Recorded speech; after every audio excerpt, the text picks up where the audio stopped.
Okay.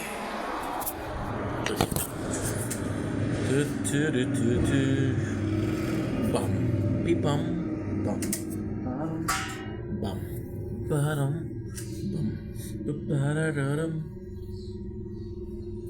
Good merchant. Come on, but it was nice. Boom. Nice.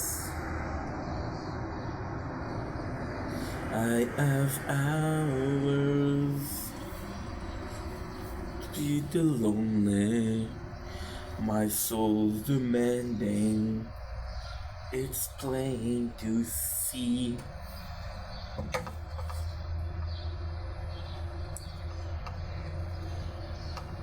Good. Okay, perfect.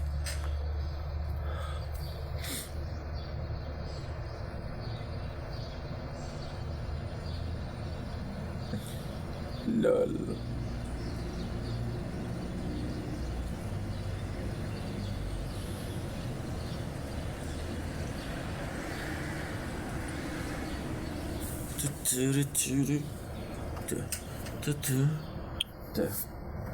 Don't blink. Oh. Is that jump gun? It's like speed level 13. What's up? Don't blink is your boy Inko competition. Because doing what's having a wonderful day. Got behind me the sunrise. It is early. It is the 8th July 2026, but we're still celebrating, or we're still having the 7th July 2026. It's a beautiful day outside. Right now it's 5 o'clock. It is 5:23 a.m. in about 2 hours. I'm going to my father's house. So I'm going to be making content for like an hour and a half.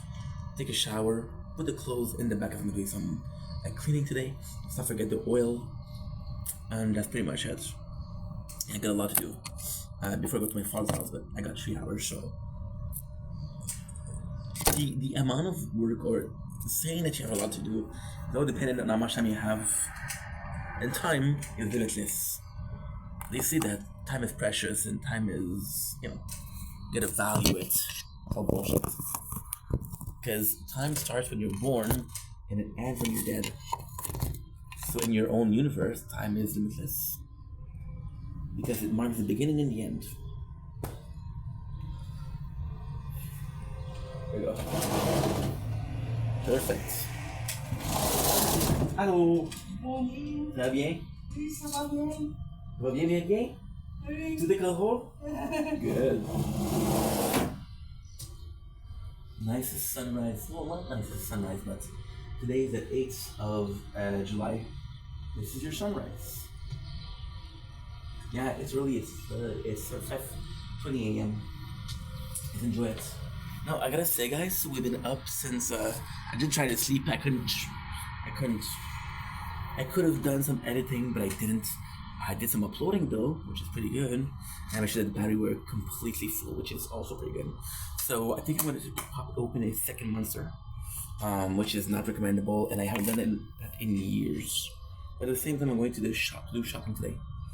So if I was to get some shopping done, it would be important that I'm awake. Because what I'm going to try to do is I'm going to try to go to my father's house from 8 to 10, come back, get the clothes in, and then what I'm going to do is from like 10:30 to 11:15, I'm going to do the groceries. From 10:15, from 11:15, I'm going to put everything in the fridge. I'm going to sleep from 12 to 7:30. So we'll have a nice sleep nonetheless.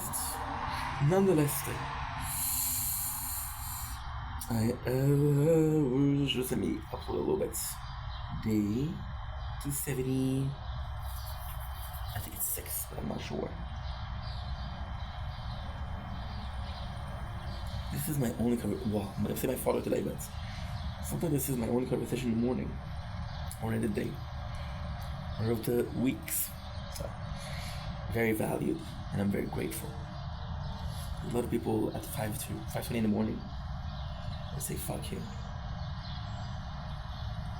She doesn't, so We got this. Day 275. Everything. I'm in a good mood though. Then part 8.5. I have hours without the lonely. My soul's demanding. I'm praying to see. Day 275. Part 9. Because what I do is I usually do like till part 15, so that's too much. So when we're uploading everything, it is my whole day. From the moment I wake up to the moment I go to sleep. So yes, part 15 means that we did 15 different things in one day, which is not a lot. But then for something, for someone to watch, it can be a bit, it can be a bit intimidating. I ain't never gonna watch 15 videos of the same person in one day. So for this person, I got you, bro. You'll get 18 videos. But they're in part 1, 1.5, 2, 2.5, 3, 3.5. She got 9 videos, but there's 18. That's what I love to see. Battery is completely full. It's okay. It's okay, man. I uploaded you. Just open up. Crispy pizza. Crispy pizza. That's the way to go.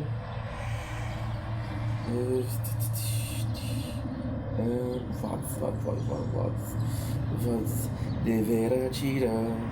Da bella ciao, bella ciao, bella ciao, ciao, ciao. Vera tira. Ti appassionato.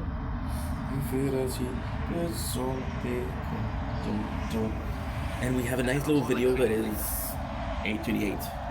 8:38, baby. To upload. Davvero Shira, da bella ciao, bella ciao, bella ciao, ciao, ciao. Davvero Shira, te appassionato.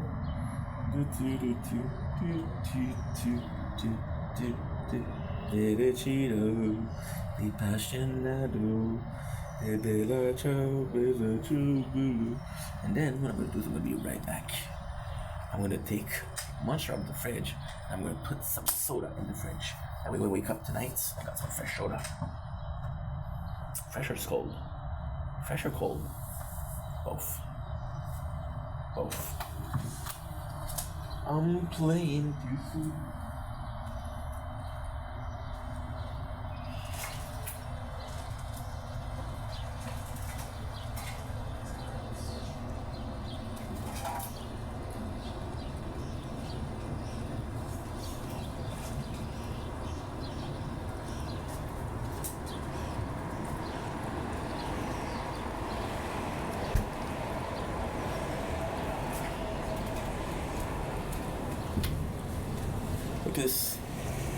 Look at this cherry cloud. Beautiful. Freaking nice, bro. I'm pretty happy about the behind the scenes of the intro.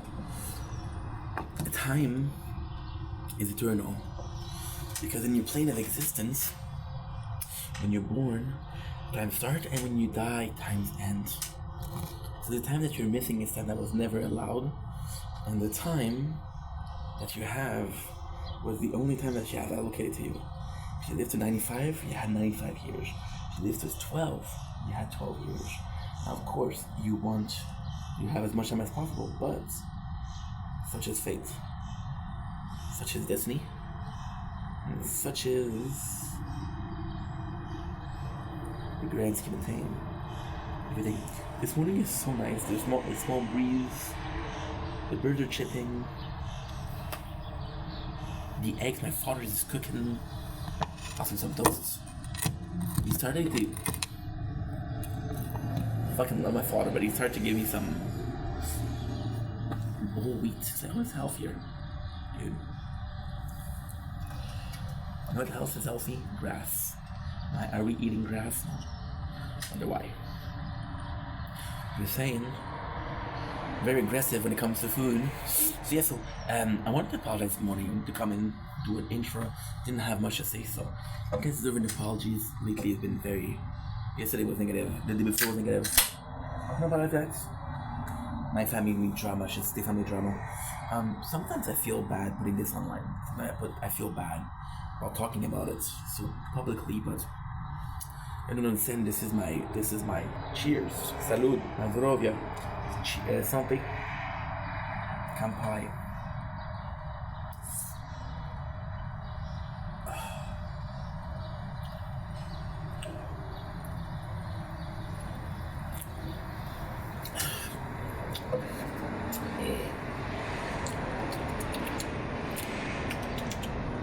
This is delicious. This is delicious. Wow. Yeah, so this is the only like sort of place to express myself. I don't have a journal. I never had a journal. My father bought me a journal. My father also would go to my bedroom when I was in there. Go through my shit. The journal was not safe. It's like, wait a second, he's gonna be able to read it. Now, technically speaking, he wasn't gonna be able to, because I had the worst writing possible. I was like, what the heck is this? Chicken feet shit. My son wrote. Is that a hi? Is that a bonjour? What is that? But I had to come up with my own ways to be discreet. Yeah, that's why I have such a bad handwriting. I want to be discreet. Yeah. It's not nothing to do with the fact that I didn't listen in school. Yeah. It was all a plot to bomb my own knowledge. You gonna say life? No. I'm drinking Monster. Come on, get out of here. Get out of here. Why did I give you the hand? Because I was listening to crispy pizza. And they're probably Italian, so gotta present. Gotta do an even distribution. 100%. No flapjalap. Bless you. Flapjalap. Imagine every time I said flapjalap, they sneeze. It's gonna be a magic trick. Fun fact is, you possibly didn't hear them sneeze. Fun fact, you probably think I'm crazy.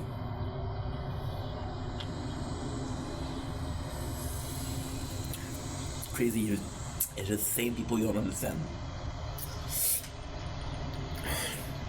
Insanity is just people thinking out of your box of comprehension.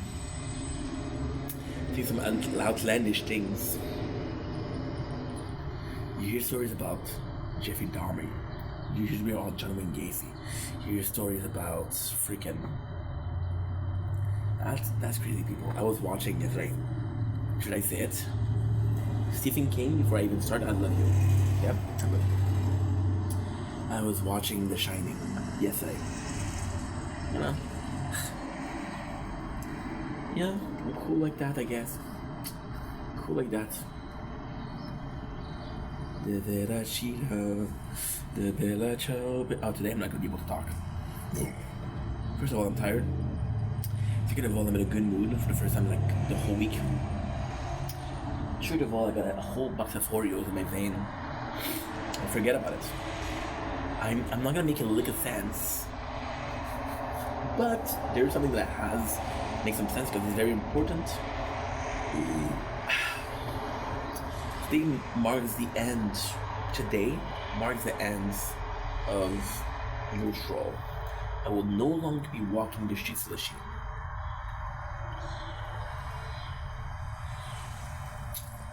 I will be biking.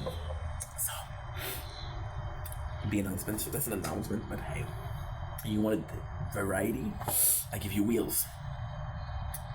Next time you want variety, I will give you wings, but I haven't figured out powder art yet. If people were gonna want more variety, I'm gonna have to come up with teleportation, time travel. Ooh. It'll be a busy Monday. Today's Monday, by the way. No, it's not, you dummy. It's Tuesday.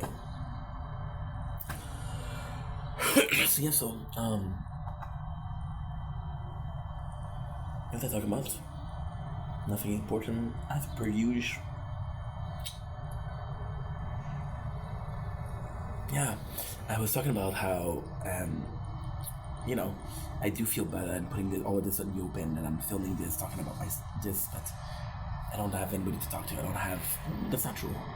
I got people I've talked to, but I don't want to bother them, which is bother them. And as you maturing is understanding that people will have their own shit. Maturing is so when you're young. I was young, yeah. It was a long time ago. Back in the VHS era, back in the blockbuster days. If you guys don't even know what a blockbuster is, you like I'm busting nuts on a block. I'm not busting nuts on a block. I'm going to Blockbuster, getting some VSS, not HIV, VSS. And I died a painful death. You shall be remembered and rebirth. Clicking a button, retry, right? Boom, boom, boom, boom, boom, boom. Yes, Queen. De vera tira, da bella ciao, bella ciao, bella. Maturing is understanding that when people used to tell you, you're not the world doesn't resolve around you. They weren't saying that you were not important. They were saying that I'm dealing with shit too.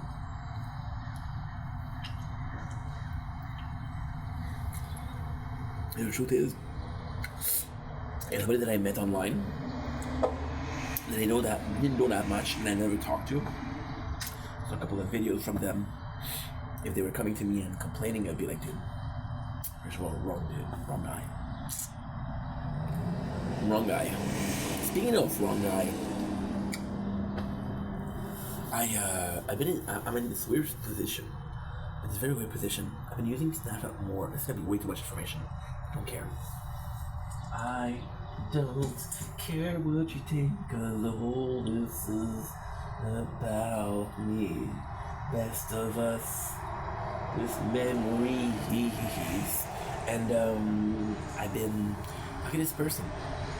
We'll call her X, okay? And X is very sweet. X is very lovable. X is very kind. X is very the best. She's very naughty. She's very pretty. You're gonna see why I'm talking about this. Too much information, disgusting, but kind of like a, you know. And X took a couple of weeks and told me that she was in a relationship. But she told me that her husband was okay with her cheating. And I was like, oh, it was those kind of, he's gonna watch, right? And it's like, no, he just needs to know. So then, the husband added me, which is crossing boundaries. That X is hot, I'm horny, don't care. But now is that the husband of the boyfriend, it's not clear, who's constantly texting me and say, hey, you're gonna fuck my wife up. I'm like, a bit weird, bro. It's 7 o'clock in the morning. Chill. And then he says things like, tell me I'm gonna fuck my wife. So I leave him on open. And then she's gonna text me. And she said, did you say something wrong? Why doesn't he answer? So it's kind of really complex. Yeah, it's been weird. But I'm comfortable. And I don't know how to tell her. You know the famous saying, it's not you, it's me? Well, right now it's not you, it's not me, it's him.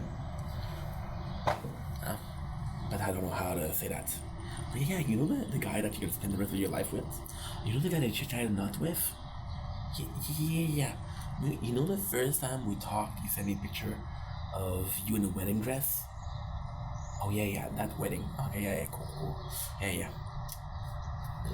And I was horny. I was dick brain. I saw a picture of her in a wedding dress. And I didn't know she was married. It's just for fun. Bro. Yeah, I'm not proud of my moment. And again, too much information. But sometimes we'll get into it. And it's very aggressive on her part, which I love. And it's very hot and heavy, which I freaking... Por favor. Un poco más. And, you ever heard of the expression, post-nut clarity? Is when you're needy of something, for example, right? When you're hungry, you're gonna go and eat this junk food. You're gonna be eating, and after that you're like, oh my god, I can't believe I finished a whole pizza. I can't believe I did a tonka jahari. If you know, you know. And if you don't know, doesn't know. He doesn't know what tonka jahari is. I know. Have a nice shift, bro. This guy disappointed. I'm understanding. I'm forgiving. But at the same time, bro, not your proudest moment, right? I need to get tonka jahari. Of course, I didn't order a pizza for myself, but I'll take it. And what was I saying? Oh yeah. Tonka clarity. And then last time it did, it was really good. She has a body, man. Oof, tattooed, blue-eyed brunette.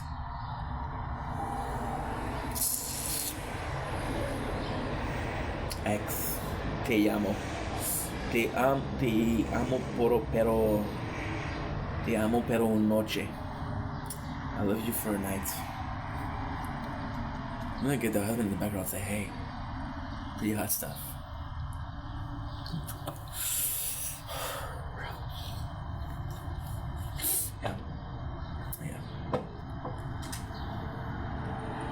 Yeah. I want to get you I want to get you something funny. I want to get you something funny for your birthday. Something funny for your birthday. It's not your birthday, so it doesn't matter. It's somebody's birthday somewhere in the world. Happy birthday, by the way. Bro, sis, kid, hunk. I can't call people call hunk anymore because I'm becoming hunk. And I'm not the uncle you want to see at your party. I'm the guy who get drunk on energy drinks. Ask you if you can take.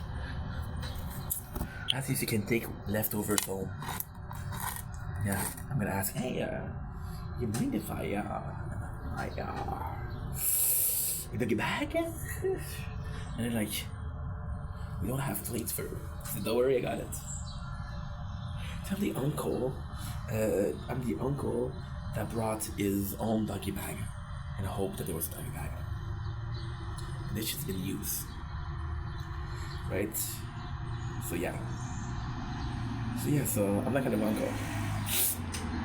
I was doing this.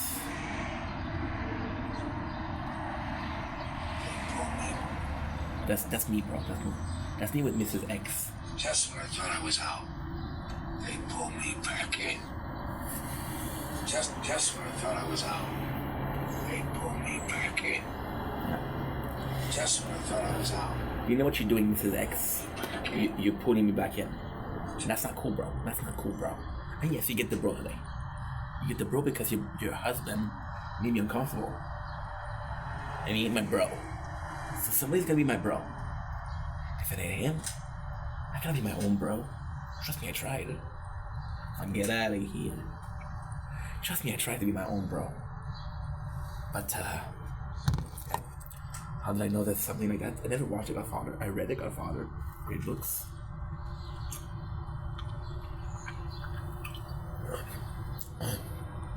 The Soprano did it. What is the best The Godfather reference in The Soprano? Tony got it.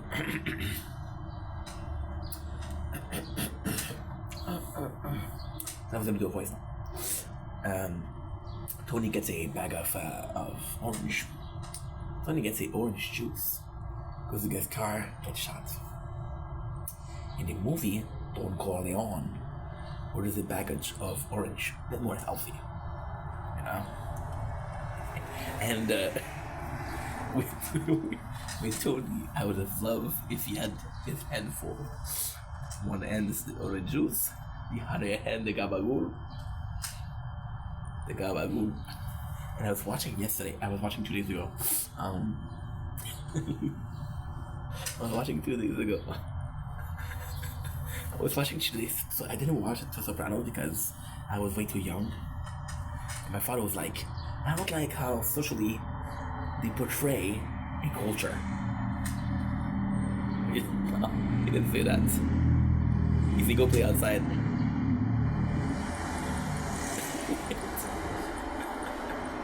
My father used to say. Wait a second. My father used to say. True story. My father used to say, there's nothing on TV.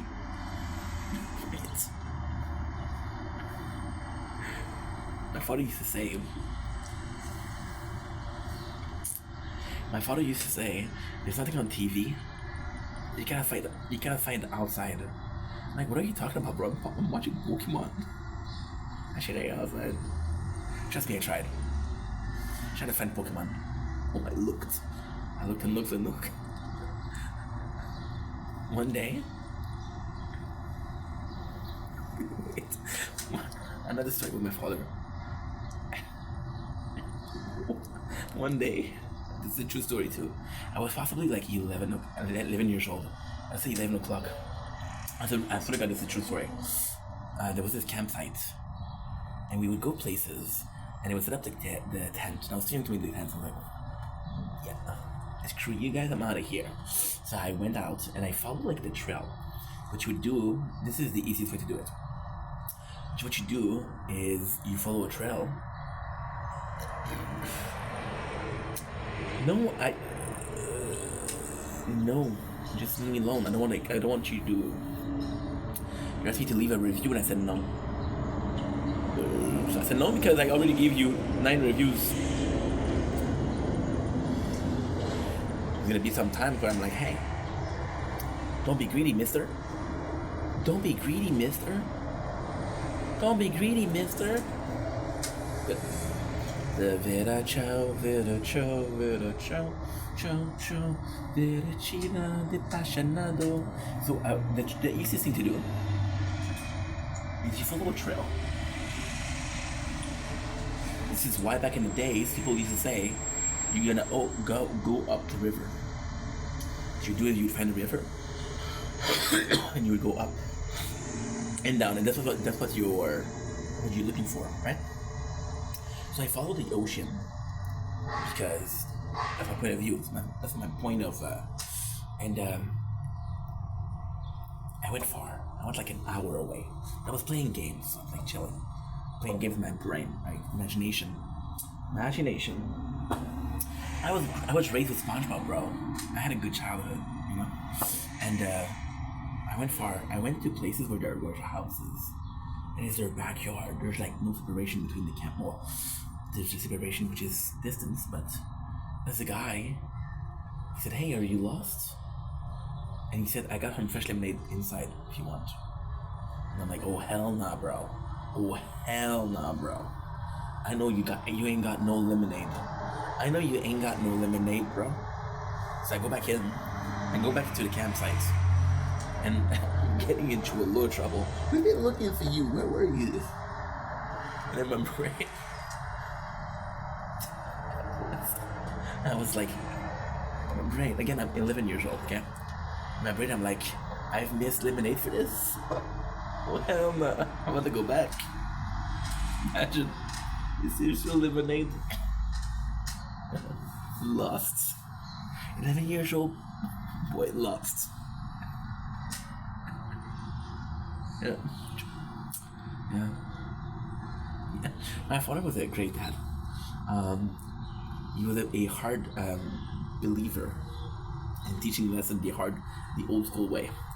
So at school, if I bit somebody, he would bit me. He would bit me. He would bit me. And he used to think that I put too much salt. And he used to say, What? My father was cheap. I'm also cheap, so it doesn't matter. My father used to say, salt doesn't grow on trees. No, it grows from in the cave, bro. Duh. And one time, he's like, "Oh yeah, you want some salt? Give me a plate." So, I'm young. I don't remember what age I was. I was like, "Hey, okay, Dad." He puts salt. He puts a lot of it. He says, you better finish your plates." And then, but I was a piece of shit. Because when I was young, this is a true story. I would be walking, and I'd pick up the rock salt they put in the alleyways for the ice to melt, and I would put it in my mouth. I just like salty things, right? I don't know why I did that. My father, so the school called my fathers. I call my father. My father's with an S. I do that. Surprise. They call my dad. And like, your son is eating.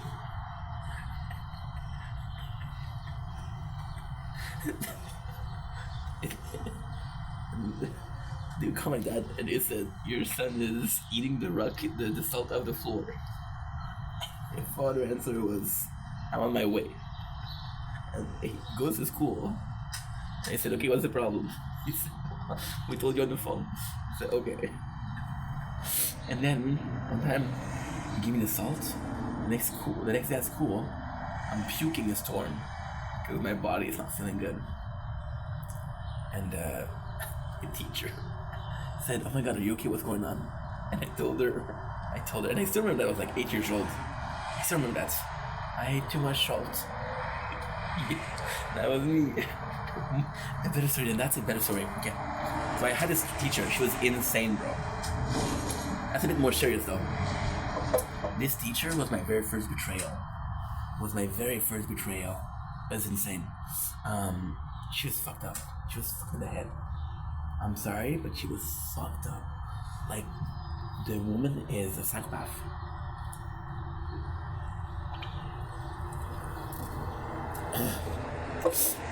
When I was young, I didn't sit straight. I was hyperactive, so I didn't sit straight. And then what she would do is she would say things like, and something really bad happened. Like, my father was gone from Miami, and this was the first time my father was gone without me. So I missed him. I wore his hat at school. The teacher said, "Okay, well, this hat is mine now." I came back home crying to my mom. My mom would say, what can I do? Right? And I would go, and I would sit down badly. And she's like, "Stefan, I warned you yesterday. Now, your punishment is that you're going to spend the whole day going up. I was in 5th grade, so I was 10 years old. 9 or 10. You know it's bad when other 9s are 10 years old. I said, "The teacher, can he sit down?" Because I was struggling, bro. And my father was gone for a week, but he was gone to if I'm not wrong, he was gone to California, but I'm not 100% sure.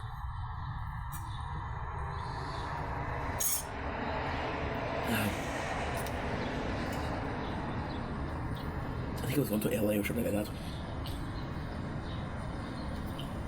Oh no.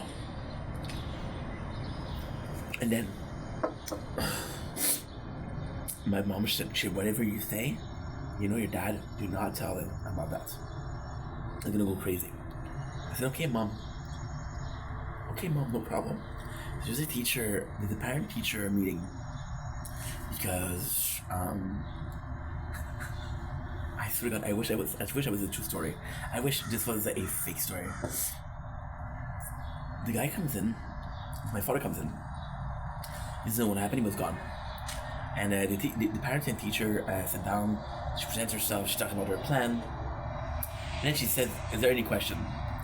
So people around are saying, wait a second.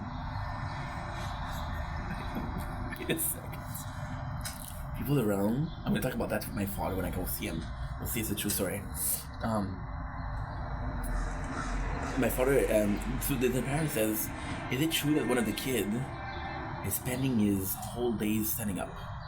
The teacher said, the teacher said something along the lines of, I apologize, I warned the kid multiple times.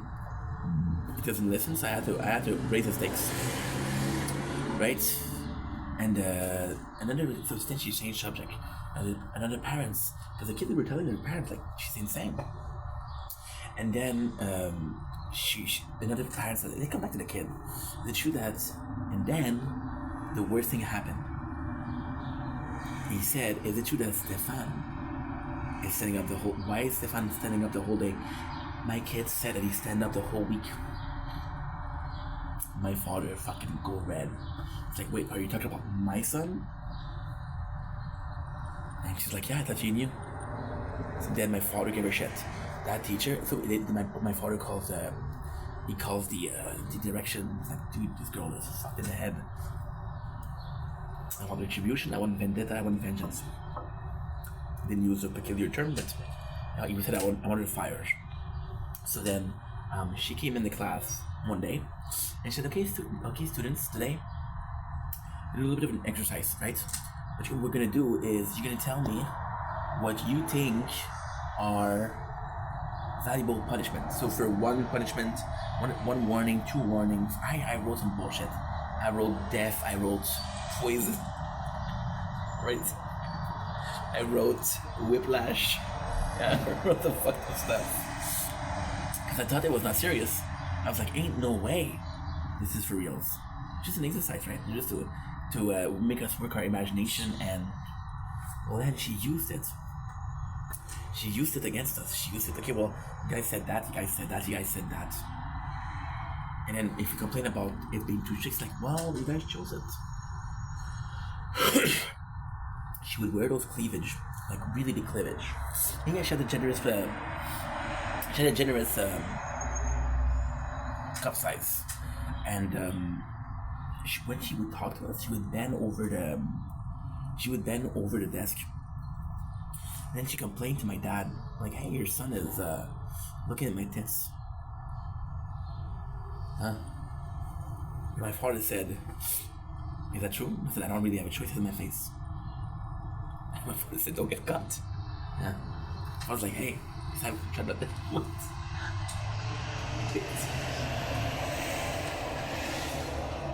Yes, I was talking about the lack of confidence. My father said something like, don't get cut in the chain. Next time, try. Don't get cut. Try not to get cut. Because I know what she was hard. Yeah. Oh, she got fired. She got fired, but it took like a whole year. Was she you know, the thing that's the saddest thing. Because even if she was like super like strict,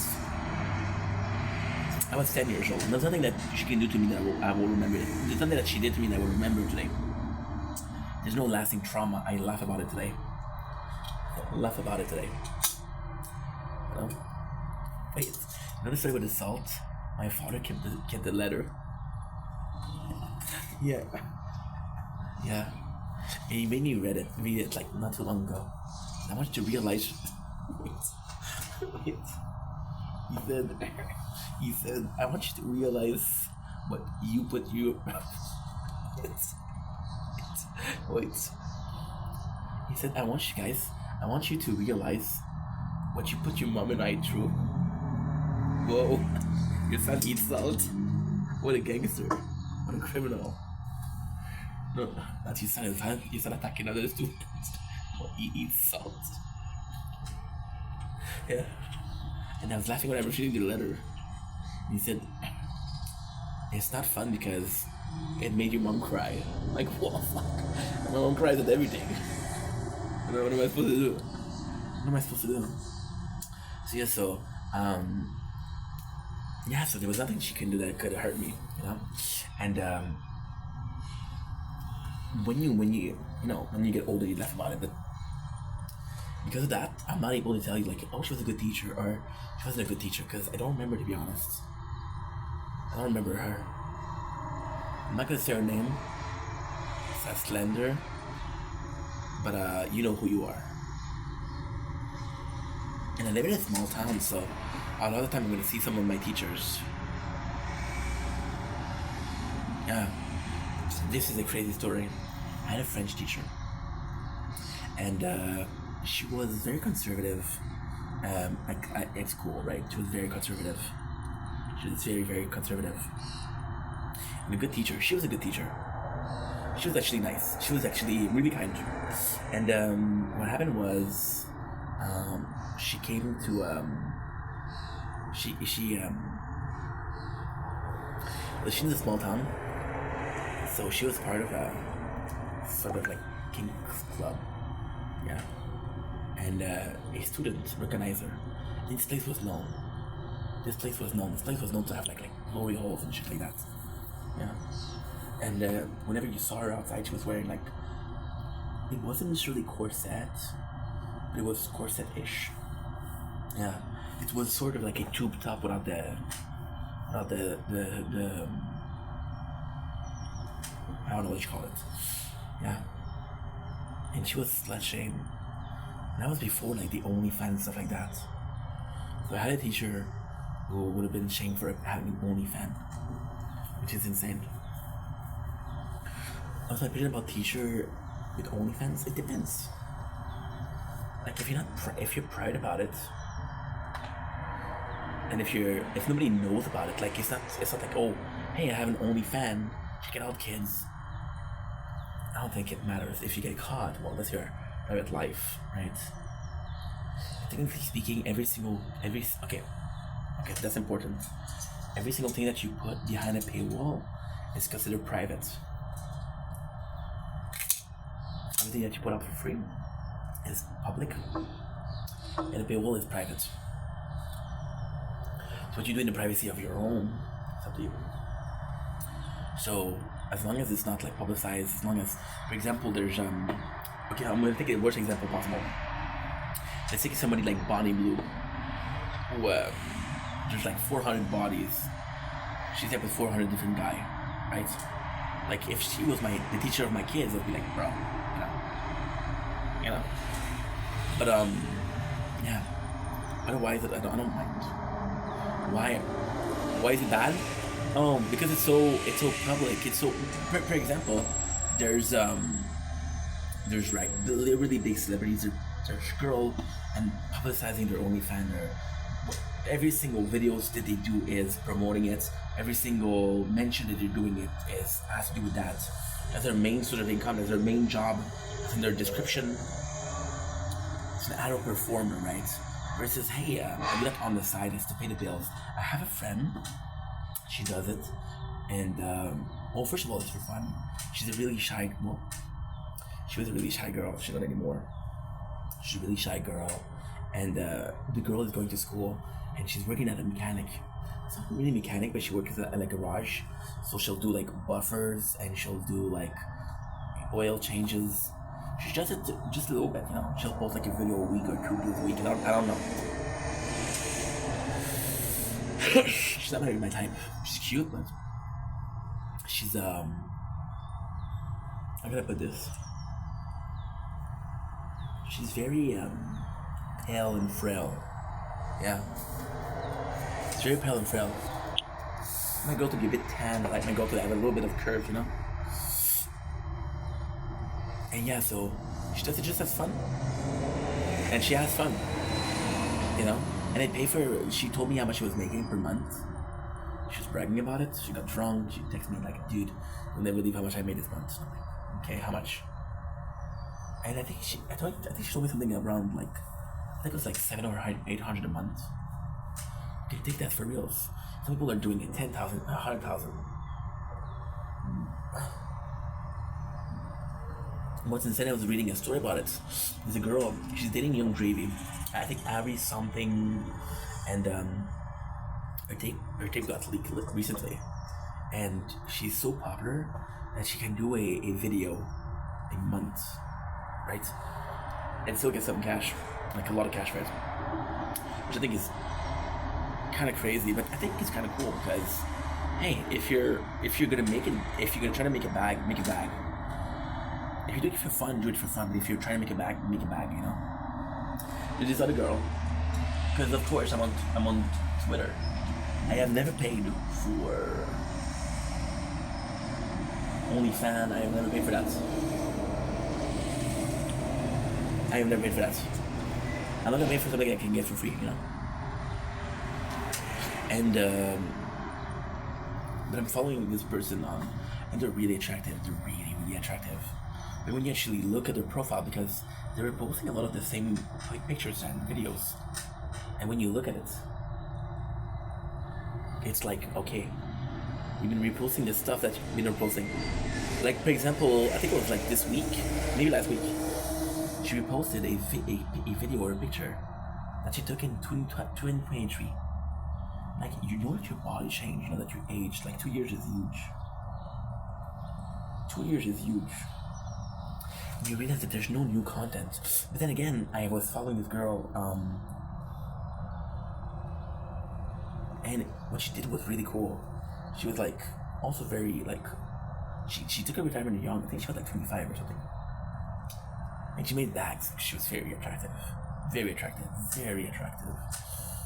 Fucking made up though, because tits got redone, ass got redone, and she retired. She said, "Hey, I'm stepping down. I don't need to do this anymore." And not that I dislike it, not that I dislike people doing it, not that I'm ashamed of having done it, but I don't need to do it anymore. So there you go. And oops, shit, I fucked up. I fucked up again. Actually, not so much. Actually, I turn tragedy into melody, so perpetuate me. It comes so naturally, so smooth and casually. That's why they call me king of the music scene. Ta-ta-ta-ta-ta. And what she did was she came out of retirement. She's like, hey, I said I was gonna need, and I didn't need to do it anymore. But this is really cool foundation. I want to support, which is I think it was Mira Dog. So Mira Dog is for blind people, and should all catch I'm gonna do with this is gonna go for this. And what she was doing is she said I'll drop in new videos every week for a month, and you'll get like a year of subscription for a special price. And the rest of the year you can watch my old stuff. And then again, what I have a problem with regarding that is, for example, right? There's a ton of a horror story about that, like of a younger girl getting used to it. Like, I'm gonna say something outrageous, and again, it's not. Oh, it feels freaking great, bro. I'm not trying to pull. People were talking about, like, back in the days, Team 10 with Jake Paul, talk about the outrageous, like, contract and outrageous, like, really tough stuff, right? And it's really bad, and, like, there was no, it was not sexual exploitation, right?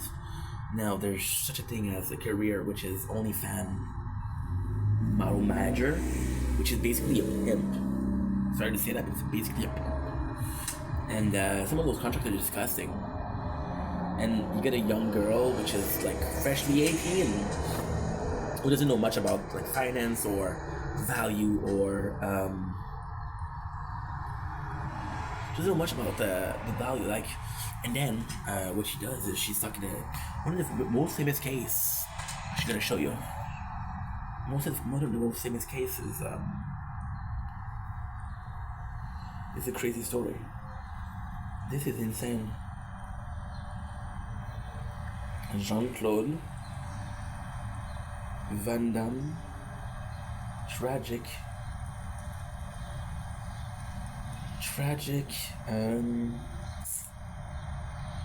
contract.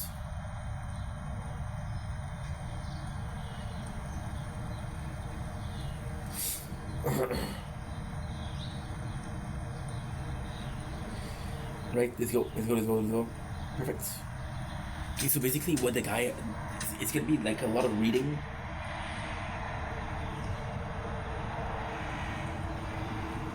Yeah.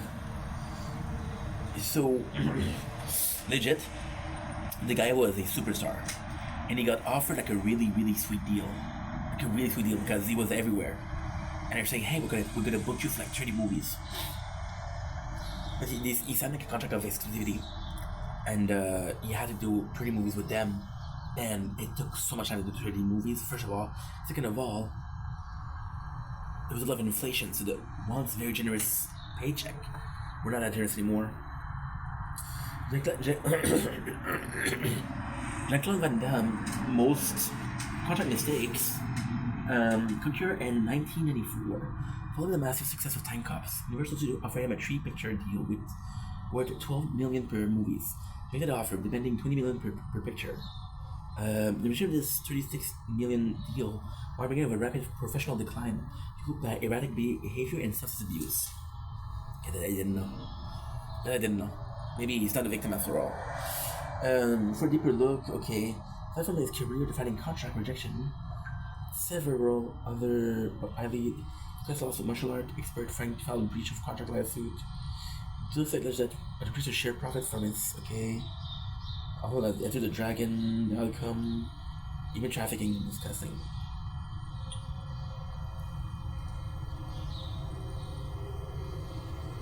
Yeah, even trafficking, no thank you.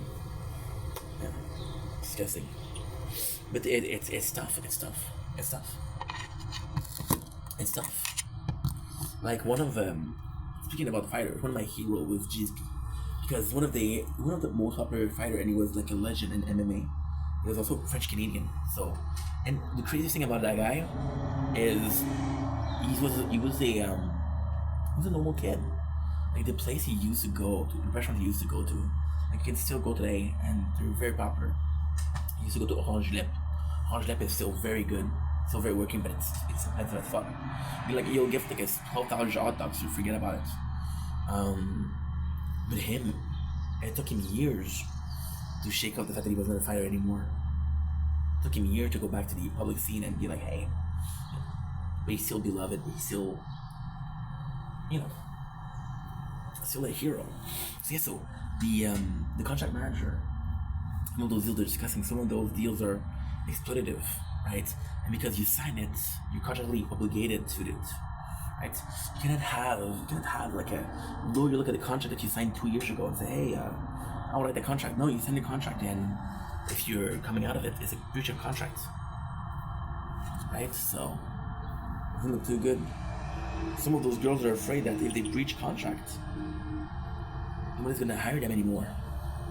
There's just real fear, So it's tough.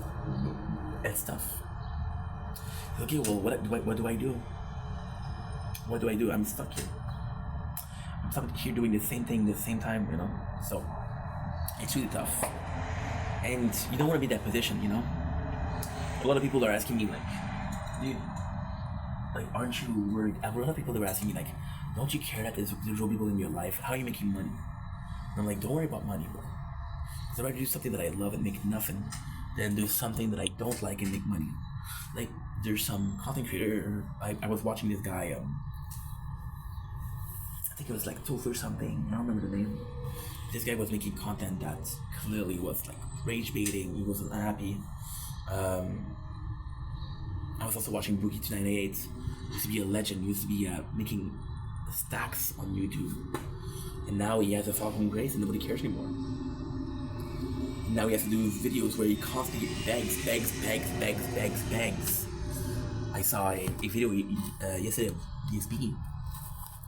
Right, DSP, you guys know that I've been watching all of the tractor stuff from him. He's not my favorite guy. He's not my least favorite guy also. It's just somebody that I don't really care about. But apart from that, he made a video, and my dude, I'm pretty sure he's on medication. I'm not gonna say the name of the medication because then again, slandering. But my dude doesn't look good. My dude looks unhealthy. He looks sick. He looks like wax. He looks not too good. And he did that choice, and there's no coming back. Some people, they wanted to say whom, but one of the Osbournes.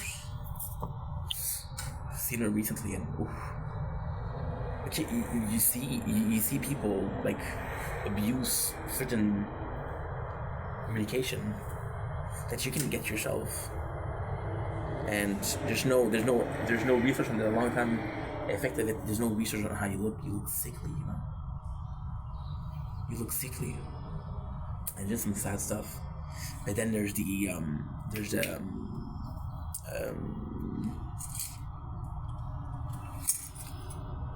thing of beauty. There's the standard of beauty, right? Beauty standards, universal beauty standards. The beauty standard is to be skinny. You can't be skinny, and you have to resort to some substance, or some medication. Because if I say substance, people are gonna think I'm talking about drugs. I'm not talking about drugs. I'm talking about the old Zempi, and yeah, and you just look sick, and it's not health. It's not. You know, it's not. And it sucks. It's because I don't know if there's coming back from that. I don't know if there's a comeback from that. I don't know. That's seriously suck. Like DSP, not looking dude. He was wearing pants, and they were a bit tighter than what a person should be wearing, right? And a lot of the expos are like, dude, this is clearly the outline of a diaper. And then because it's social media and people are bored or something, there's a lot of researchers on why he could be wearing diapers. And apparently, I don't know if it's the truth, but apparently, like, because he's an ex-alcoholic, his kidneys are fucked up, so his digestive system suffers from that, and it's possibly a result of that. But wearing diapers is not a good look at 45. Not definitely a good look. But I was watching one of his interviews. Did an interview not too long ago. So they made content at 26. So they're making content at 28. So that's kind of cool. So yeah. Now I'm seeing the time I have to go because I have to do the Tower Talk and I have to do movie talk. I also have to do anime talk. But yeah, like I said, sorry about sometimes going into too much details into talking about personal life. I just don't have an outlet, and I just don't have people that I'm willing to talk about to you know. There's health. I'm not gonna talk about. Hey, my mom told me what to tell. To a dude that I want to have an interview with. It's stupid. It's such a first world problem, but it affects me, you know. And I feel guilty if I trauma dump on someone. And if you're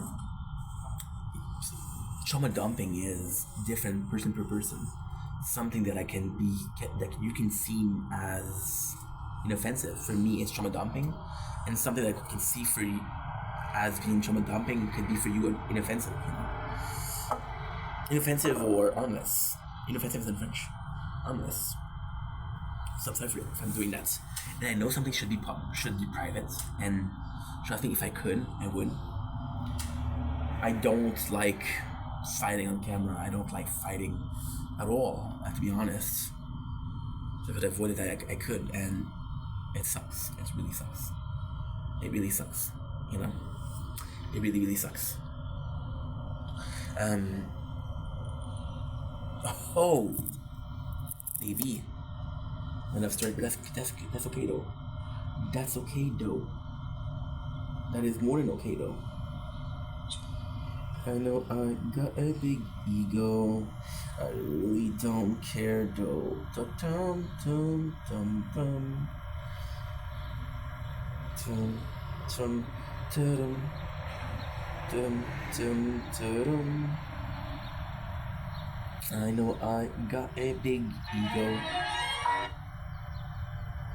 Really don't care why it's such a big deal though. Won't be long. Won't be long. Won't be long. Hey, soul sister, ain't no way, no, the stereo, radio, this way, this on your stereo. Hey, soul sister, ain't nothing you can do. Ooh, tonight, yeah, yeah, yeah. Yeah. Your lipstick stain on the cover of my rain. I knew I wouldn't forget you, and so I had to blow your mind. You're so lovable.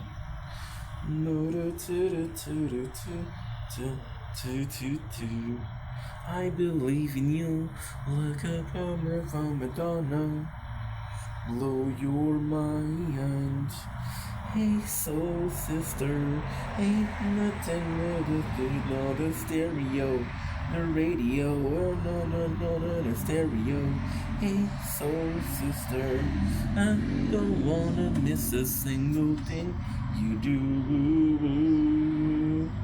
tonight. Yeah. Like, for example, there's famous clip about Speed where his mom, he celebrates 10,000, I think it's 10,000 followers, I'm not sure. But it was a big milestone. 50% batteries, shit. And he talked to his mom, hey mom, I reached this amount. His mom's just like, I don't care. And you feel bad for the guy. You do feel bad for him, because that's not a way to teach your kids. It's not a way to So, ones like that, you definitely don't want to have publicized, because nobody comes out victorious. You make a person look back, you make yourself look like a victim, but it's not control. I don't purposely make fight. I don't seek confrontation. I'm sorry about that. Anyway, I love you guys. Take it easy. I gotta go. Don't blink if you're buying. Welcome to the show. Welcome to the noir. Because having a fantastic day. Welcome to day 277 of Project Vendetta. Today we're doing a little bit of an anime review, but it's only one anime. So there's not a lot, right? But I don't think there needs to be a lot, right? Sometimes shorter is better. Good. Everything is uploading. This is insane. When you think that nothing is uploading, but everything is, such a blessing. Now, I'm gonna be honest. I don't know what the name of the anime is. I possibly should have looked that up, right? But I messed up, so gotta figure it out right now. An ordinary man saves a mysterious girl in a dungeon. Why did I not look at that before? Because I haven't stopped since, there you go. Nerdy boy. I woke up and suddenly I was... The puppet's why I'm still alive, adorable. The Power Ranger team, that was what was the first scene? Strangely called. The name is, of this adventure is An Adventure Daily. Right at 29. Okay, that's amazing. Yeah, at 29 years old. Super cool. So, it's this anime. There you go. It's this one. A veteran adventure. Oops. It's this one. Shout out to Free Nimsoff. Get icy? A veteran adventure. Okay, it's not gonna work. It's okay. But basically, the story is fantastic, and I gotta say, it was such a good watch. So it's an anime of a dude that is the way it starts is you show him as a kid, the main character as a kid. So the main character is complex because the main character is either the young girl, or the mysterious girl he saved, or is the veteran hero. So it's basically a kid, right? And he struggles, he's hungry, he's broke, and he says, I'm gonna become the strongest, I'll never be hungry again. So then you see him as sort of as older, he's an adventurer in the boondocks, and he has some popularity. The anime does a really good job at presenting him.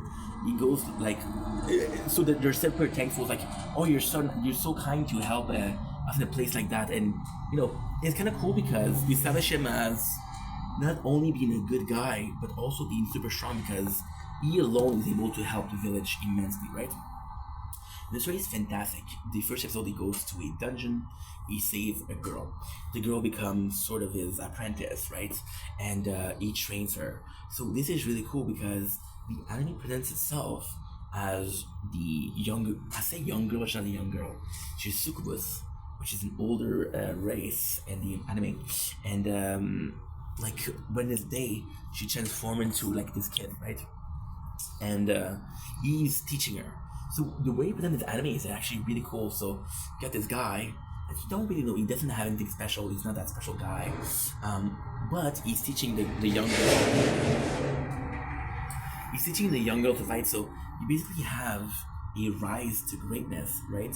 You have this adventure that starts, and it's just like an RPG. So there's rank, there's classes.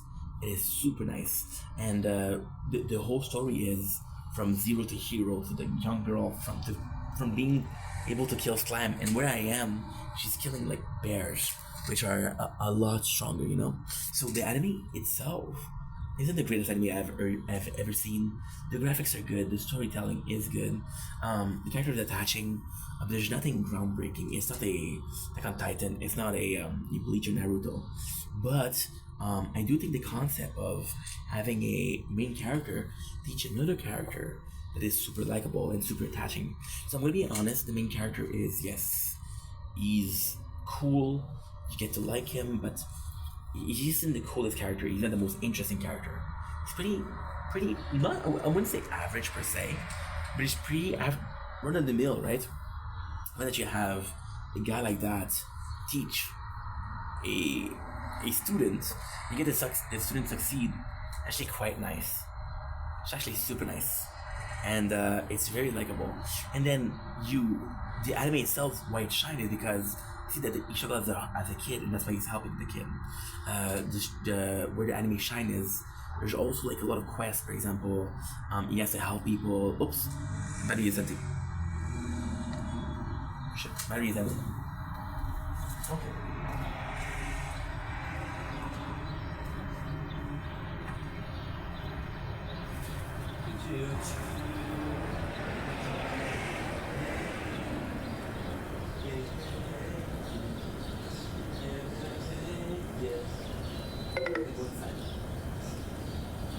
Lipstick staying on the cover of the lens.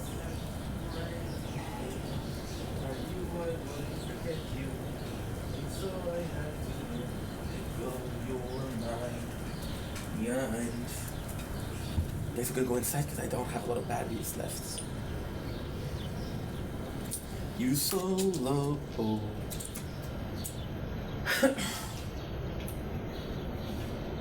I like you. I believe in you. Like on Nevada. Blow your mind. Hey, soul sister. Ain't no way, no. Stereo, radio, the way you want it. Radio, ain't so sister. I don't like us enough to do tonight. Yeah.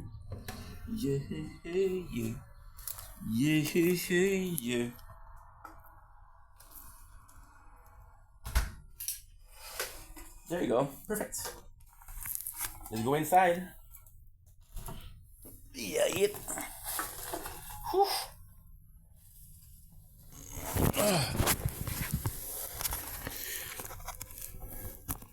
There we go.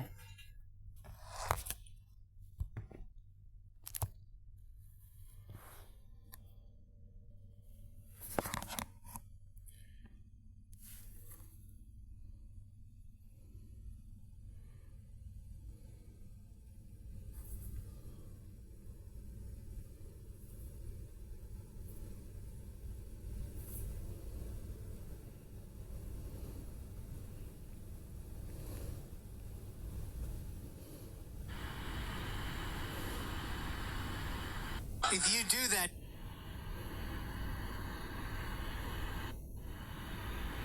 If you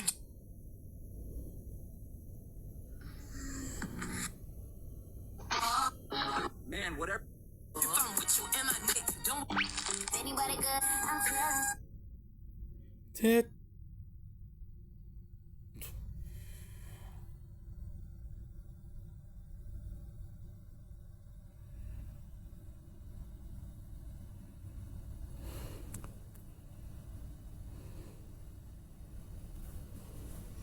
Good. Oh. Yeah.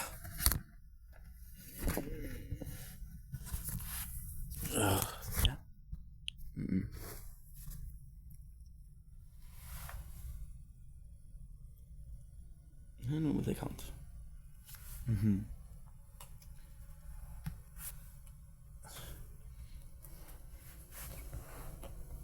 Aha.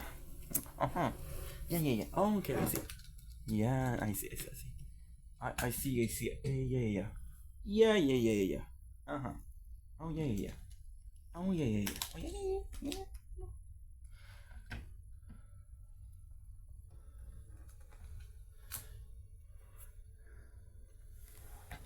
La. A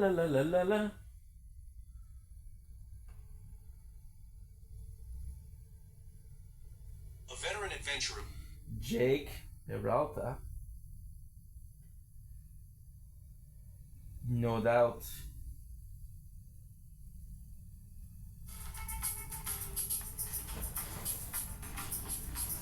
Cool, no doubt. So, how was your night of work? I'm not asking about your personal life. I don't care about you personally. I mean, I'm neutral. I mean, who are you? Floundering is worse than silence. Oh, cool. No doubt.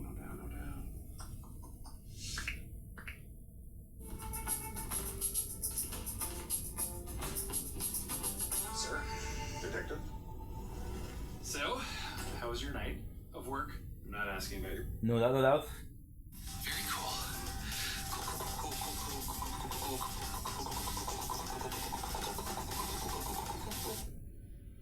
Once upon a time, there was a big spaceship, and aliens, and mercenaries, and war, and betrayal, and romance, and karate, and credits.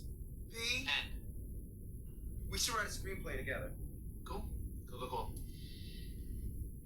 Every time we get emotional, he's like, noise, smart. Noise. Smart. Rule number 2. Smart. Every time we get... Cool. So while I'm gone. Cool. The place on the corner serving lemonade.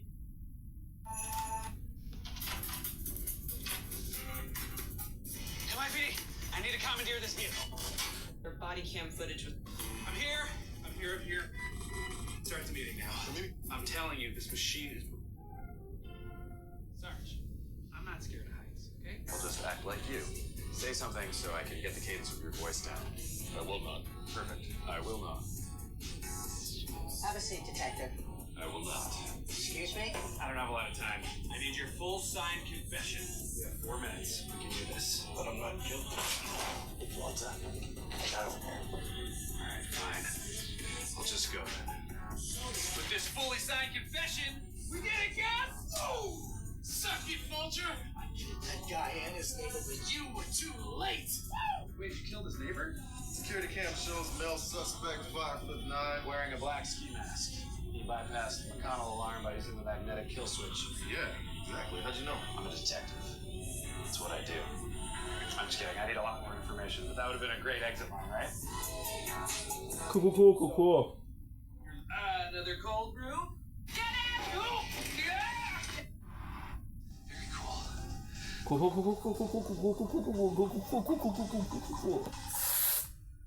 I want it that way. Brooklyn Nine-Nine. So, do you recognize any of these men? I was hiding in the bathroom stall, so I didn't see his face, but I heard him. He was singing along to the music at the bar. Do you remember what he was singing? I think it was that song, I Want It That Way. Backstreet Boys, I'm familiar. Okay. Number one, could you please sing the opening to I Want It That Way? Really?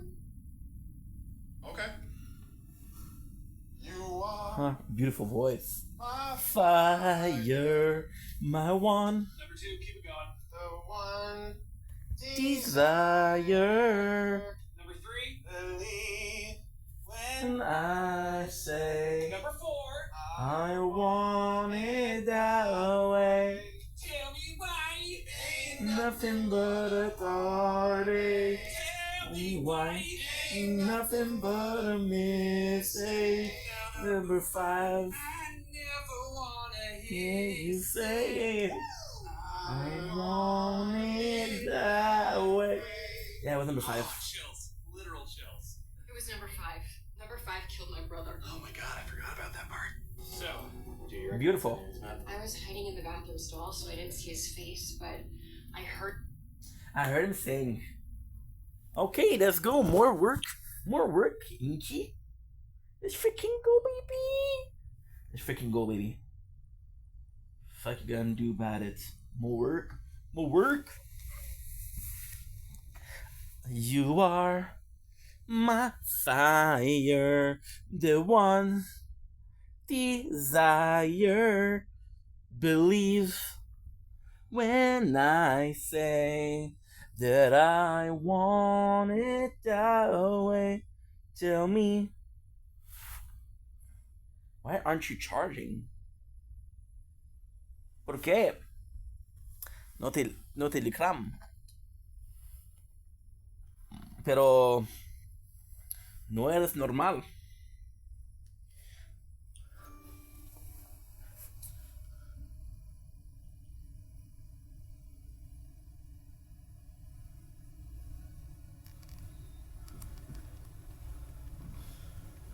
Don't blink, it's your boy Yank.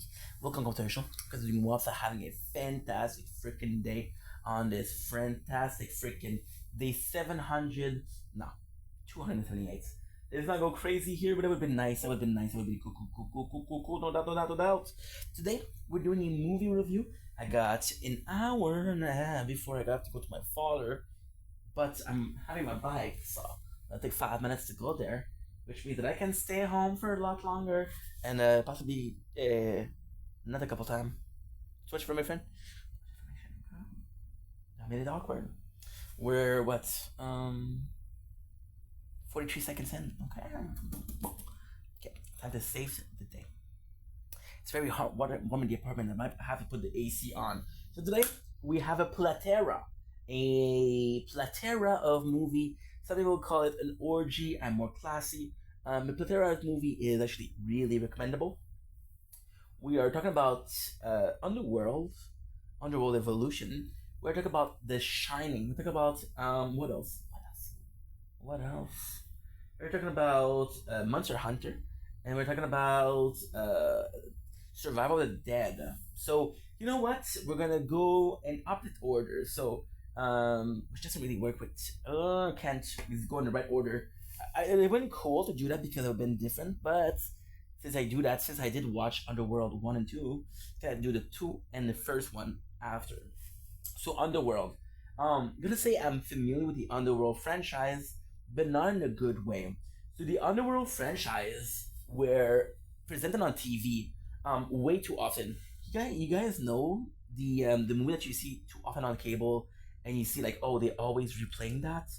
Yeah, there's a lot of flies in the apartment because I keep on having these, leaving them open. It brings in the cockroaches of the sky. No, flies are actually pretty clean and underrated, I guess, for some reason. Great movie, by the way. So with Underworld, it wasn't the first movie; it was the second movie. So I'm seeing this movie a ton of time, but I literally have no clue what it is, right? So we're doing the first one. The first one, you know what? Fuck that. We're gonna do with a double. We're gonna go with a double review at the same time. I want to do things different. This is how I do it. So yes, freaking go. So, Underworld. The first one was what I did, and the second one Why was the second one a bit worse? The first one was perfectly written. The lore is explained perfectly. The scenes are played perfectly. It's a bit cringe. It's a bit poorly made, but it's actually a really good movie. The second one, which is the one we're talking about right now, Suffer. You might ask me, suffer from what? Great question. The second one suffer from a bunch of things. So the first one is good as a standalone. There's a story, there's an ending, there's lore, there's lore, and you realize that you can have the whole series in one movie. The second one is also good, but you kind of retcon another thing that the first one said. If it was like a 7 movies, and oh, at the fourth, you know what was in the first one? Yeah, we reckon that. I don't mind. But this is the second movie, so you retconning the previous movie, which is not good. The second movie act as a perfect sort of okay. So technically speaking, the first movie is a standalone. The second movie, you talk about a lot of hybrids, right? And then the third one is what? The third one is Blood War. Wait a second, I'm gonna tell you the title exactly. But the second one serve as an introduction to everything. So, for example, if it wasn't for the second one, it would be hard to put it. In the second one, is that just like there's gonna be multiple movies, and there's 5 movies, so that's actually pretty good. Underworld film. There's Rise of the Lycan, Awakening, Blood Wars. You see, there's 5 of them. So let's talk about the story wise. The first one is a story of what? The first one is a story of a clan of vampire, and they're actually fighting Lycans. So we know that Lycans are the enemies, and yes, that's the whole story, right? So it's basically a war between vampires and Lycan. Vampires are the good guys. Even in this movie, what is really cool is they create sort of a synthetic blood, so they're not using the blood, right? Then the whole story is that, and this is beautiful. I'm telling you, the first one is so well written. I watched The Shining yesterday, which is a cult classic, and I thought Underworld was better written. I cannot wait to go into The Shining. It's gonna be a great video. So like I was saying, there's a ton of great stuff, and Underworld. So you go to the base, right? And in the base, so the first one they're chasing a human, and they're going for a specific place, right? And then our main character, which is Celine, which is a baddie. Celine to me feels like a Resident Evil character. So the whole movie sort of is bad and cringe in a Resident Evil way. So very enjoyable but still cringe. So she's very like I wouldn't say Jill Valentine. I would say who is the main character in Resident Evil is Alice. So she is sort of like an Alice. She's sort of a Lara Croft. She's a baddie. She is a baddie, right?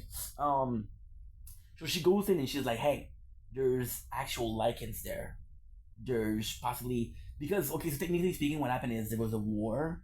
The vampire won that war, and they're saying that the Lycans are almost extinct. But now we're finding that no, the Lycans are not almost extinct. There's a lot of them. Well, it's complex. It's complex because the Lycans, they said exactly how much there is. There's possibly like 100, 200 left, which is a lot. But the vampire, we don't know how many there are. So you're like, okay, well, is there more Lycan or more vampire? You would think that there's more vampire because the Lycans are almost extinct, but it's not clear, right? So then, the first movie, what it does also very well, explains a lot of the rules, which is great. So then, the whole convent, which is what you call a group of vampire, it doesn't believe the main characters. Like, dude, you're insane. The Lycans are extinct. We don't have nothing to worry about. It's time to party, right? And what is the coolest thing is there's gonna be an elder. So there's 3 elder. There's Marcus, there is Victor, and the third one is not mentioned. So our main character is sort of like a daughter to one of the elder. Sorry, bring myself coffee because it's a bit hot in the apartment, and I'm wearing joggings, so it's a bit hot. What I did is I roll up the sleeve. So Victor happens to be one of the elder. he really likes the main character, and he's like, okay, well, I'm gonna protect you. Whatever happened, because technically speaking, what she wants is she wants to go to kill the Lycan, because they're posing a threat, right? Then what is cool here is you also are seeing the Coven. You're also seeing the Lycan, what they're doing. And they're after a specific guy. So they're going after a specific human, they're going after humans, and there's a name which is, I don't remember the name exactly, but let's call him Coventus, right? And they're like, okay, well, we're looking for that bloodline. And you don't know why they're looking for that bloodline, but they're looking for that specific human. So then she revives Victor, and then by doing that, she breaks the rule. So breaking the rule, why? Because there's 3 elder. Again, every single one has a turn to reign. So that way it's fair, and that way they get to slumber, right? So she revived the wrong elder, which means that he wasn't supposed to be reigning, and that breaks the rule. So there's this guy which is Craven, and Craven is sort of the villain. He sort of is the villain, but he's not. He's actually super interesting. He sort of is the villain, right? But he's just a survivalist. He's sort of the character which is, you know, in Matrix, the guy who betrays them, kind of like that, right? So he goes in, and this is actually really cool because she wakes up Victor, and the second she wakes up Victor, the guy's no longer in charge. Victor's in charge. Victor is having Celine's back. She's gonna get punished because she broke the rule, but she still is like a daughter to him, so he's gonna protect her. He's gonna try to protect her, right? So then they explore, they go find Michael. So Celine goes find Michael, and they're like, why are they after you? So then they go to his apartment. Michael gets jumped by 5 Lycan. The Lycans bite him, which makes him a Lycan. So she brings him in and gives him blood, so he's healed, right? But he's still gonna become a Lycan. Then she realizes that he's bitten, and it's like, okay, well, you're the werewolf here. That's breaking all the rules. So that's why. And she falls in love with him. She's like, I gotta kill him. I love him. So then, because she's gonna kill him, they decide to kill her, right? So then, because of, and this is really cool, because Victor is revived, the 5 elders, or the 5 clan of vampires, are meeting up, right? So wherever the elder is, Amelia, that was the name that I was looking for. Amelia was the name. And that was the 3rd elder. And they're coming in, right? So, long story short, once again, the main vampire is, it takes the blood of Michael, which is the descendants of Coventus, which is what the Lycans are looking for. He takes the blood, he's able to do tests, and they say, okay, well, successful. So you don't know what they're doing, but his blood's a match. So you don't know what's the match for, but you know it's a match. Okay, well, something is going on. So then, I'm going very in details because the movie is so good. The movie is so good. Don't worry, I'm not gonna go into details for the second one, right? So it's sort of super cool. So then what happened is the actually a really good story. What happened is Michael, he transformed. They're able to save him. So what they do is they capture the doctor, which is in charge of everything, and you realize that Craven, which is the guy, is a traitor, and the Lycans are really there. So the reason as to why he's a traitor is he said that he killed one of the main werewolves, and the way the story is done is so perfectly made. It makes you think that, wow, this shit is amazing. This shit is so good. So what happened is, by biting Michael gets memories of the older Lycan, and he keeps seeing this vision which doesn't explain. We don't know why, and basically the guy who bit Michael is supposed to be dead, and Craven said he killed him. This guy is the leader of the Lycan. He has a very good bloodline, so he's very strong, and he's hard to beat, right? So then, you realize that Craven betrayed everybody, and Craven is like, dude, these vampires don't do anything for me, right? If I have to align myself with the winning part, or if I want somebody to win and want the Lycan to win, that's not the truth. The truth is, you realize at the end that Michael's a piece of shit. That Michael is a piece of shit that did some horrible stuff. So, for example, we learn why Celine loves him so much, because it's her family got killed by a vampire, and he couldn't do it, and he's like, okay, well, guess what?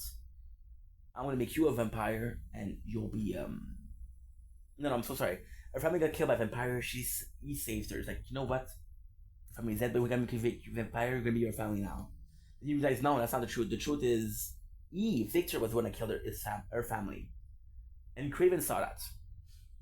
And Craven was able to say, like, okay, well, this is kind of fucked up. This is kind of fucked up because I don't like what's going on. I don't like this one bit, right? So Craven's like, Victor's not a good ruler, and yeah, fuck him. He's tired of doing the dirty work, and he gets no respect. He's high grading in the vampire, but he's still the bitch boy. So then Victor gets. We learn that Victor betrays Celine. So Celine wants to kill Victor. We learn that Craven, by not killing the werewolf, we're able to learn their true story. The true story was that werewolf was nothing special. That werewolf fell in love with a vampire. They were gonna have a kid that was gonna be an hybrid, and Victor killed his own daughter, which is the girl that fell in love. So the vampire, which is sort of the highest bloodline. So he has the best bloodline. He's kind of the elder of the werewolf, and the daughter of one of the elder of the vampire. They have a kid. Like he's gonna be a mixed blood or a hybrid, and so they killed him for that. Right? Then Michael, because he is the son of Coventus, so there's a whole lore. There's a whole legend, which is there was this first guy, right? This first guy who got extreme power. He was the first. He had two sons. One of his sons was a vampire because it was bitten by a bat. One of his sons was bitten by a wolf and became a werewolf, right? They're at war, right? Which is good. At the end, Victor gets killed because he's an asshole, and all is good. But no, because Marcus gets revived. Marcus is in the story. Marcus is one of the most important characters. Marcus is the Coventus brother. Marcus is the very first vampire. So Marcus, the whole evolution thing is they're trying to do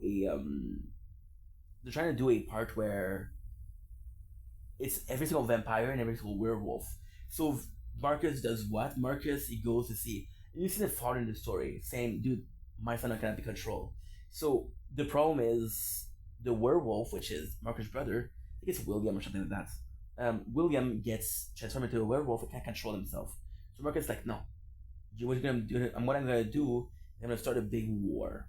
You're gonna be the king of the werewolf, and I'm gonna be the king of the vampires. We're gonna be using our separate forces and conquering the world. You know, this is gonna be ours. We're gonna be the king and queens of this planet. So what you do, which is bad, is you reckon a lot of things, right? For example, the fact that Michael was an hybrid, the very first hybrid. Well, he's not really an hybrid. Well, he is an hybrid, but he's not the only one that's able to. Right? They have enslaved werewolves, which they use to fight, which is kind of insane. The story is good too. Marcus is a great villain because he's very warlike. And the whole goal of the movie is to save William. The whole goal of the movie is to kill William. So this is kind of crazy. And even then, you kind of see that the vampires are in league because they're sort of seeing that, okay, well, the vampires want to kill William, why not kill Marcus? So this is a whole movie. To me, it was a bit weaker because it was very to push the next movies. The first one was a great story.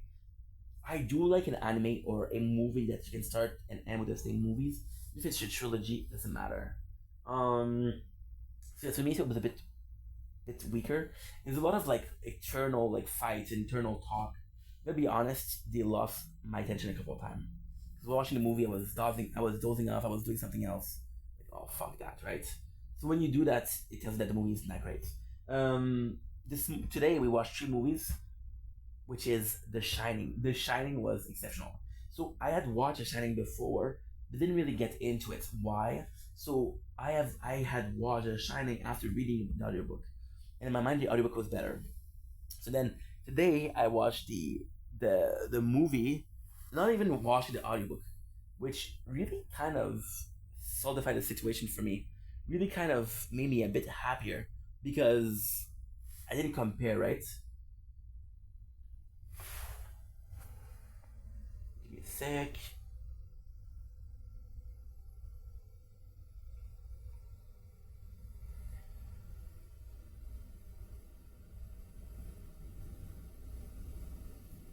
Okay.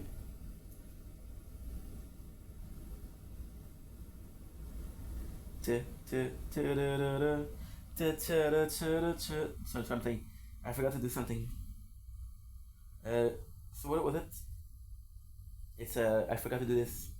Audio book. The Shining. It's a 5 hour audiobook.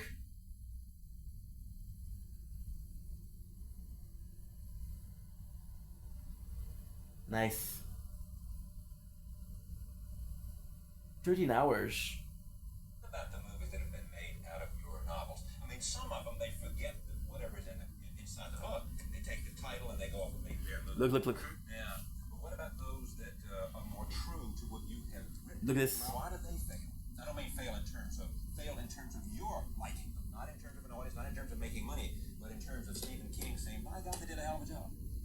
One movie that departs considerably from the book that's a failure is Stanley Kubrick's The Shining. Right. And I think that one failed because Kubrick was going to make the horror movie that was going to be the benchmark horror movie, the one by which other horror movies are judged. And he didn't really know the field, and he didn't take any time to educate himself on the field. So that I think that might be a failure of hubris.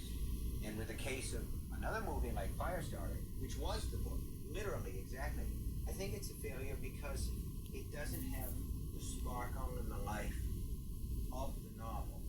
Not the movies that have been made Good. out of your novels. I mean, some of them, they forget that whatever's inside the book. They take the title and they go off. I actually love that. Yeah, I didn't know. So to me, The Shining was great. I did like The Shining, but oh, Did you know Stephen King wrote an entire book in a weekend and was so high and drunk at the time that he doesn't remember writing it? That book was Cujo. Did you know Stephen? King was the best. Keep looking at the camera. Hey Kubrick. In The Shining, as Jack Torrance slowly loses his mind, Jack Nicholson subtly glances at the camera multiple times. This wasn't a mistake. It was a deliberate choice to show his growing madness and make the audience feel uncomfortable. Why does he keep Love looking this. at the camera? The Shining is actually one of the greater movie. Like In The Shining, as Jack in previous Torrance movie, slowly- it's amazing because back then, like video games a little bit, you didn't have to. You could rely on the graphics. You couldn't rely on anything. Like, there's a lot of scene in there that is creepy. The Shining. I'm gonna be honest. Was I scared during The Shining? No, but there's a couple of times during The Shining where I laughed. I was uncomfortable. I was like, this kid is a creepy fuck. So The Shining is actually amazing.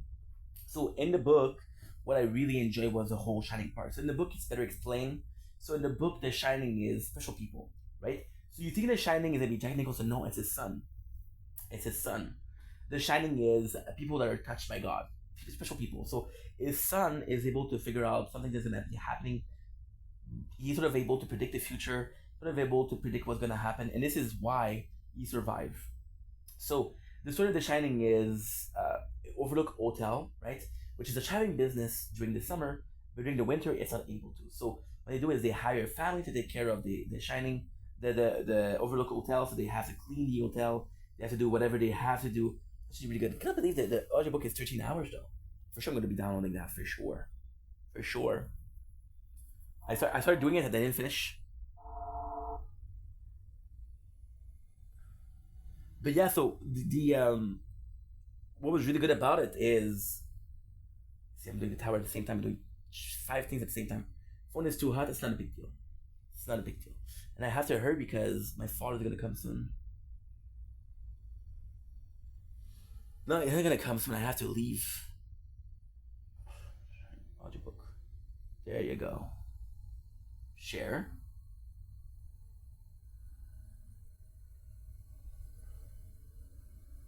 Fuck, I cannot. I'm going to my father's house, and 2 gigs might be what I need. So, the movie itself is actually quite special. So, like, I'm so sorry, I'm doing so much thing at once. I'm not paying justice to the movie and how good it is. So, with The Shining, is the story of the hotel. Every single winter, you need the family to be there, right? And this winter, the family that is there is what's his name? Jack Nicholson, his wife and his kid, right? Jack Nicholson is a writer. He's like, dude, I'm not finding work. I'm not able to do work, but this is perfect. I'm gonna take care of the hotel. My wife can clean. My son will have a place to play, and I'll have a place to write my book, right? And then the hotel, when you go, you kind of learn a couple of things, right? You kind of learn a couple of things. So, for example, which is really freaking good, really freaking good. So the in the hotel, there's a cook there, right? And the cook is the very first hint that the hotel is kind of messed up. So he's able to see, like, for example, he called the kid Duck, which is something that his parents call him. He knows a lot about the kid. And then he goes for ice with the kid and he explained to him, he's like, hey, you know how I know what your name was, your nickname was? He said, me and you, we have the shining. This is very special. So this is what people have. This people have, and they have a gift, right? The whole reason the family gets saved is because the chef feels bad for the kid because their connection with the shining, able to get them. Because Jack Nicholson's character is insane, and it's so well written. So in the story, the character of Jack Nicholson becomes the caretaker. And you start hearing the story about the previous caretaker. So one of them burned the Overlook. One of them took an axe and slashed his family. A lot of them, they end up going crazy. They end up going insane, and it's kind of crazy because like this is what it does. So there's no precise. So it's kind of weird because there's no precise explanation as to why. The only possible explanation that I find is at the very end of the movie, you got a painting which contains all of the caretaker that died to protect that died in the Overlook, and Jack Nicholson joined them. And you see the ball, which is 1921, and then what is really cool is that you have like a scene which is a ball, and you see Jack Nicholson dancing and having fun. And this is kind of the only time in the movie where you see him aloof. It's kind of the only time in the movie where you see him chilling. Like, okay, well, this is an important moment because it's a change of character from him, right? So you see the character of Jack Nicholson going insane. And what is really good about The Shining is you kind of understand why he's going insane. For example, his wife. And again, I'm going to say something that's disgusting, but back in those days, there was a lot of housewife. So it was the man that was working. It was the man that was out there making money. The housewife wasn't the most knowledgeable, not because she was stupid, but because she didn't have the same life experience, or she wasn't going out to work and dealing with customer and dealing with people like that, you know. So in the movies, trying to write a book, right, and it's not working, and the wife is like, okay, well, she's in his mind, she's in the way, right? And there's also a couple of mention, which is really cool. His kid, he doesn't listen, right? And his kid is very like, he's very special because of The Shining, right? And there's a scene which is, again, this is where you start seeing like the character of Jack Nicholson completely going insane, right? And there's this other overlooker, this other like the past. So he says his name, and then Jack Nicholson recognizes him. I'm sorry if I'm saying the movie is so complex, but it's so well made. So he tells his name, which is Grady something, and Jack Nicholson remember, hey, the old caretaker, which is his job. His name was that. He took an accent, you know, slash his family. And the guy admits it and said, you know what, I tried to help the kid. It's my wife got in the way. They needed discipline, so I gave them discipline. And the guy's like, you know that your son is trying to bring somebody in. When you're from the outside, he doesn't know that you can do the job. And he's talking about the chef coming in. And the father knows that the chef and his son hit it off. So it makes sense, like, oh, no way. And then he lets it, he drops it. He says, you know, try to correct him. But his mother gets in the way. So you understand that there's a lot of anger, there's a lot of repressed feelings, there's a lot of, he feels like there's a ton of mention of his wife hindering him and not allowing him to evolve as a writer, you know? So, yeah. But then, where it shines is that The Shining where it shines. The Shining where it shines is the slow descent of Jack Nicholson. Jack Nicholson plays masterfully. He becomes more and more crazy, and as the movie goes, he becomes like on inch. Now, I will say that sadly, very sadly, there is a quick switch. So it goes from being angry to being a bit on edge to being completely insane, where he basically tried to kill his wife, basically try to open the bathroom door with an axe. You know the scene, right? Yeah, so it's kind of really good like that, right? So, but it's the small detail which is important. So, for example, he writes, right, and the wife takes a take the time to look at is what he wrote, right, and you see page upon pages of all work no play make Jack's a dull boy. The name of Jack Nicholson in the movie is Jack. So you know that he's going insane. This is a good portrayal of him going insane. His kids have a gift, which is The Shining, and he presents himself as Tony. Tony is his fingers, and Tony tells him secrets and tells him what's going on. so when he asks the cook, because they hit it off. He's asking what's in room 237, and the chef's like, "There's nothing in room 237. You better not go there." So then he goes there and gets strangled. So Jack Nicholson goes in, and this is the important part, right? So he was told not to go in room 237, and he went there. So you're like, okay, well, something's gonna happen, right? But then the kid has been acting erratic, and we think that Tony character is not real. So there's instances where, for example, Tony's like this, and he says that his mom is asking him, are you minding if we move on? It's like, yeah, I would like to stay here. It's like, don't worry, your father might not get the job. And he said, no, he got it. He's gonna call you now, tell you got it. And the phone ring, and his husband saying, hey, I got the job. So you see, like, holy crap, this kid is onto something, you know? So he goes in, and Jack Nicholson goes in, and the kid mentioned a woman batting, right? And she's a beautiful woman. She's completely naked. You see her in the nude. She is flawless. And then you see in the mirror, she's sort of kind of decrepit. She's dead. She possibly drowned, but she's kind of decrepit, and she's running after him. And she's completely naked. She's an older lady. She's going after him, and it's never scary, but it's creepy. One of the creepiest thing is like the kid talking to himself, talking to a strange voice. The creepiest thing is the two twins. They're coming to say, "Hey, you want to play with us?"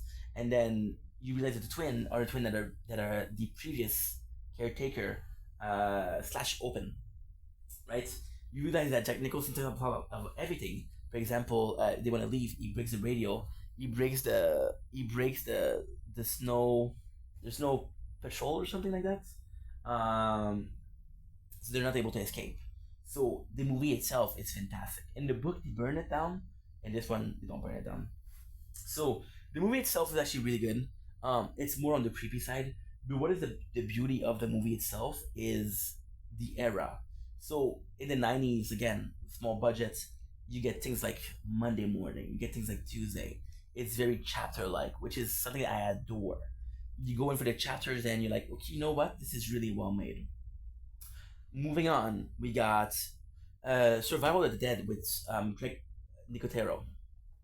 So everybody knows Greg Nicotero as a zombie expert. He's possibly one of the first. Was it Nicotero or was it Romero? Oh shit! Who's almost dead? You're almost dead, huh? Okay, I got you, boo boo. I got you. Survival of the Dead. Survival of the Dead.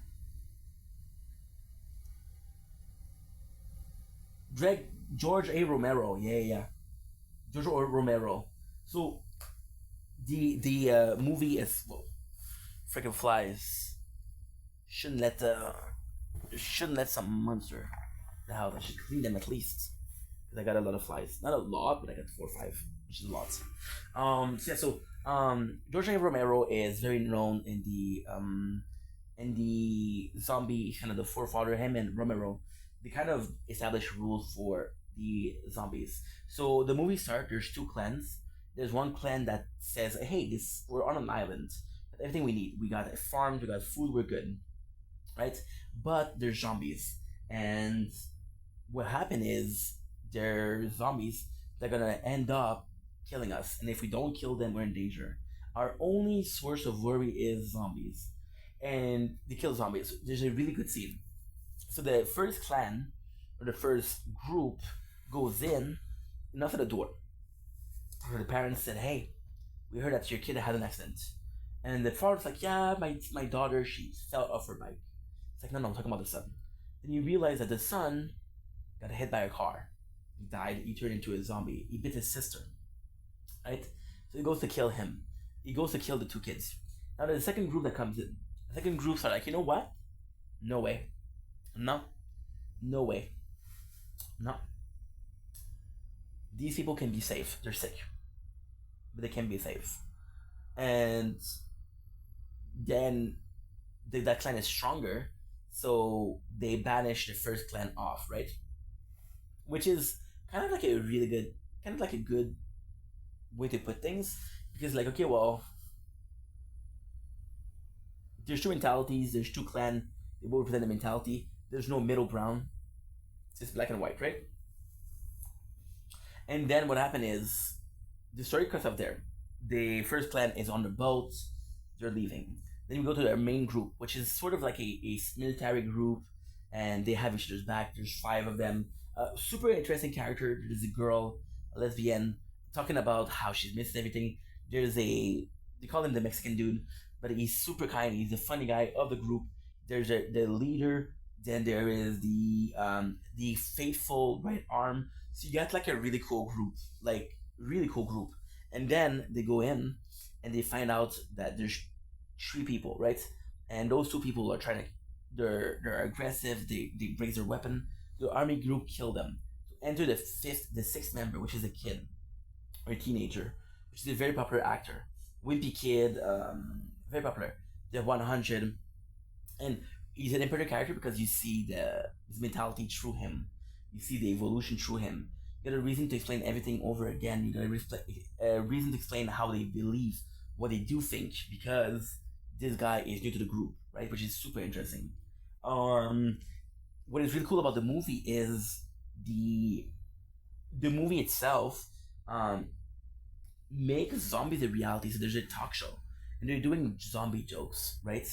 And there's a really cool remark in the movie, which is freaking cult classic, which is the host called the zombie deadhead. And one of the army guys says, "Oh, we have to call them deadhead now.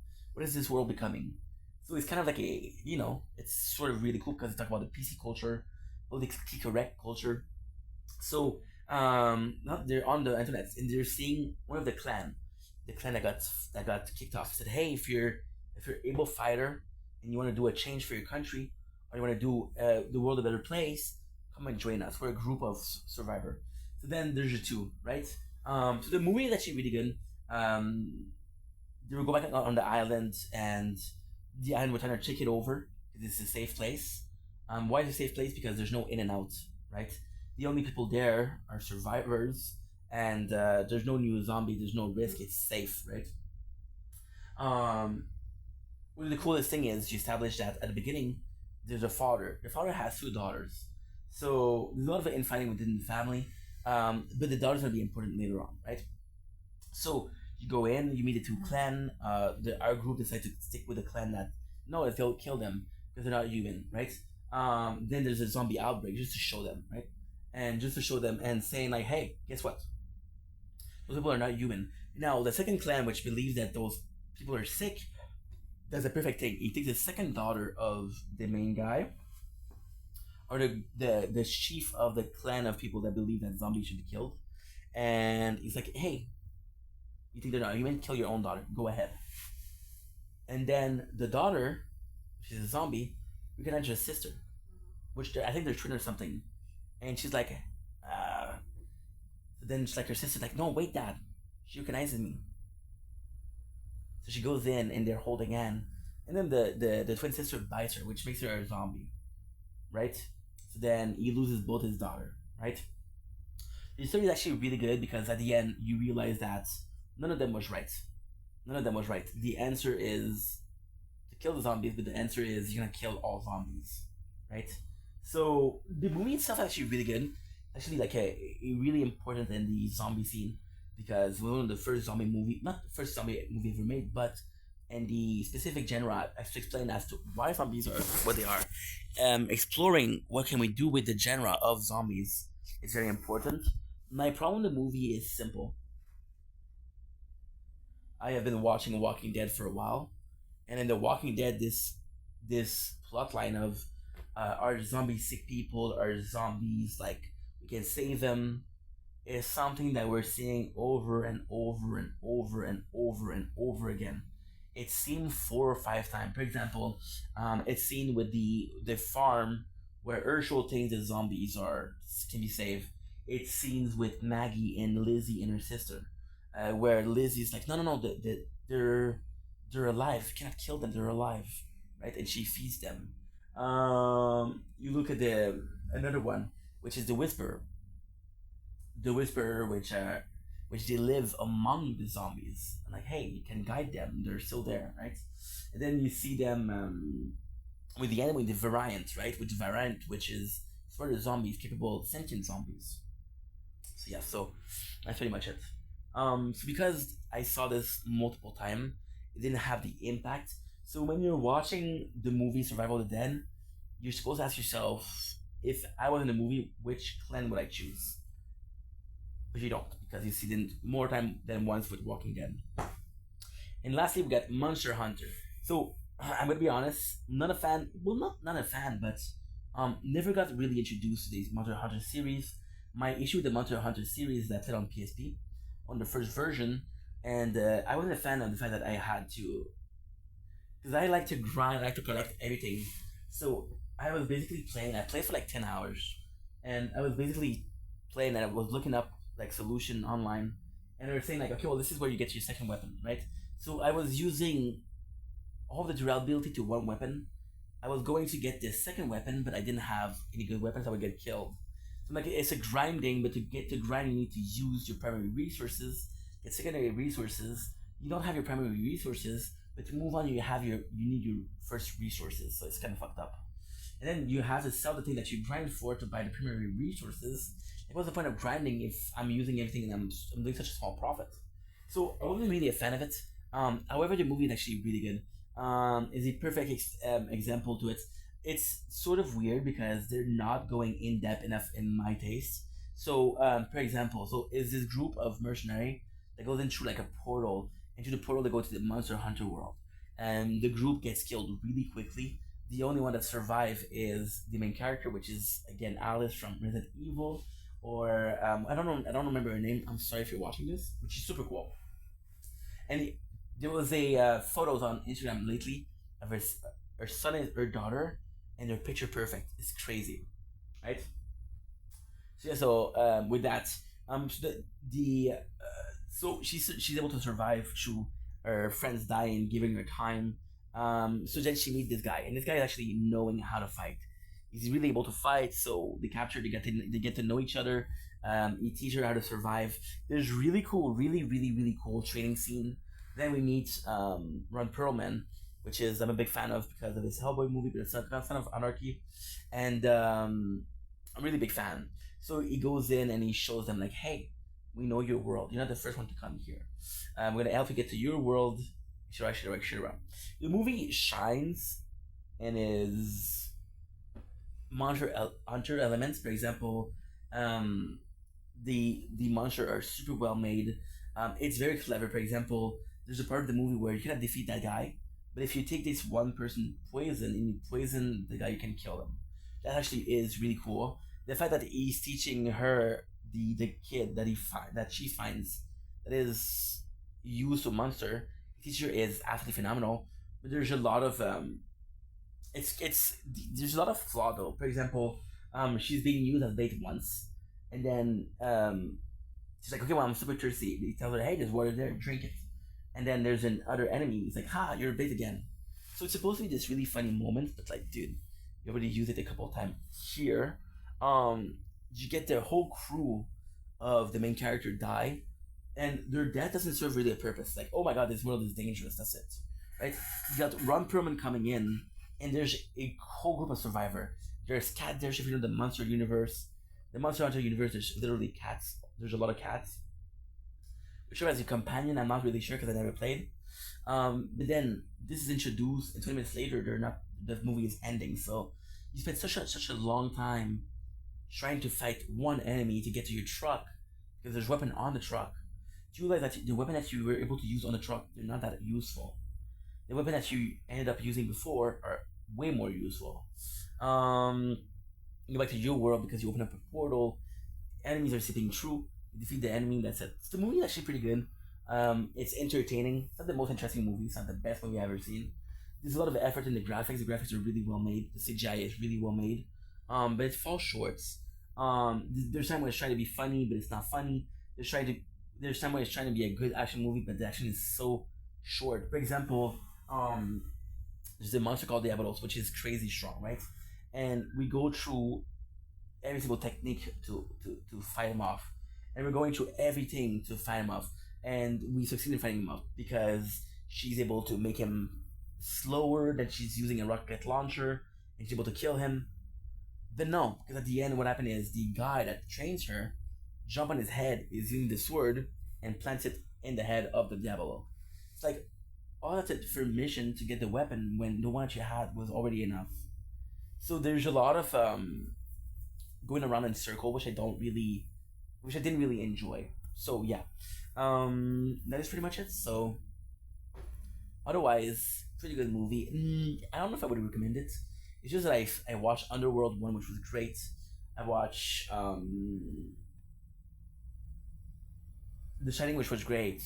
And these two movies blows everything out of the water that I watched yesterday. So in comparison this week, it doesn't make them bad movie in comparison, just better. And there you go.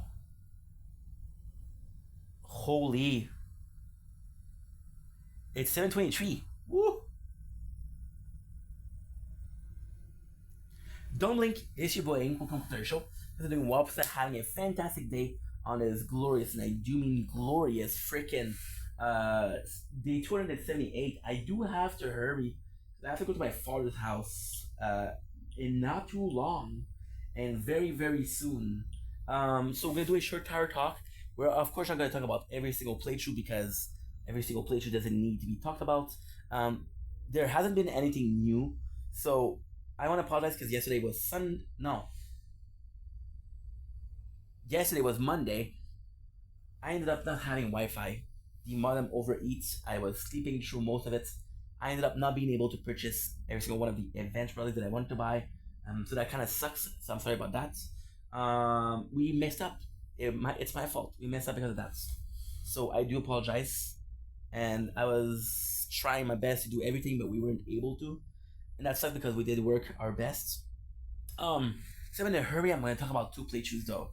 You saw me. You mentioned you noticed that I was mentioning less everything. Everything is in a perfect spot right now. Everything is a perfect spot. We're having a lot of coin per session. We're having more coin that we can spend. Right now what we're doing is we're doing our labs, right? So orb speed, game speed, and attack speed. Speed. So yeah, so like I'm saying, right now we're really working on establishing the basic. So right now we reached 2,500. We got labs for days. Everything right now is perfectly set up. It's perfectly set up. We got tons of freaking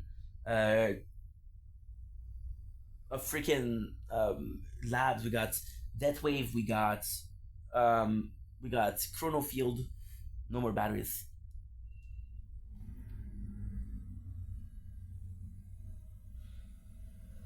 No more storage. I don't have time for you right now, dude.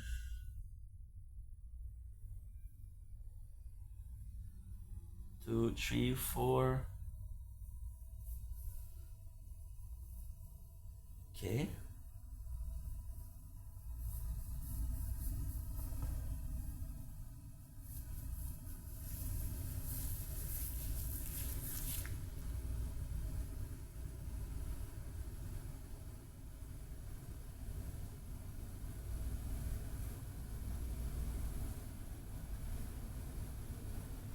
Sorry guys, I didn't have enough storage. because we've been filming the whole morning, so I didn't check how much charge that I have.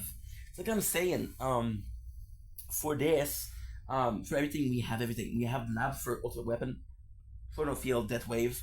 Right now, my biggest issue is that I just have to wait. So no matter what I do, that I have a primo. So whatever I do, I just have to have labs connect. So the goal is to continue playing the game in tier 1. This is what I'm talking about less. Right now we're in this sweet spot where we're just farming. We're farming for gems to open up lab slot or a card slot so we get stronger. Next time I'm going to be able to upgrade my ultimate weapon, but for now, this one is really well started out. For merchant, right now we're going to talk about merchant. Merchant, we're doing really well. Yesterday was our 3rd day, which is today, is our 3rd day of building it up. I think I'm going to need tonight also, but we're doing really well. We're able to do like till 300, so this is phenomenal. We've been working a lot on damage, attack speed, and lab speed. Again, we're working on damage and attack speed because I want to be able to do crowd control and I want to be able to heal. Right now, it's not doing super well. We're getting some increments of increase, but right now we're kind of hitting the same spot as everything we have from lab that we need to work on. Right now we're kind of weak, but we're doing good. So right now what we're doing is, as we with every single playthrough, right now we're kind of farming so we get the basic, which is cash, coin, which is attack, which is attack speed, sorry, which is range, which is multi-shot, which is knockback, which is every single one of them that I have. Okay, critical, range, multi-shot, rapid fire, defense or damage, life steal, knockback, and orb speed. We just have to golden them up, right? Honestly, everything right now, the plan is super simple. All I have to do is 3 things. Get stronger. The goal is to reach tier 1000. So then I can take it a bit more idle.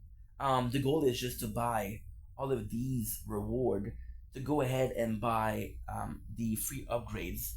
So maximizing my my coin and cash income, get the free upgrades so it become more idle, and then we'll be ready to rock and roll. So this is really freaking good.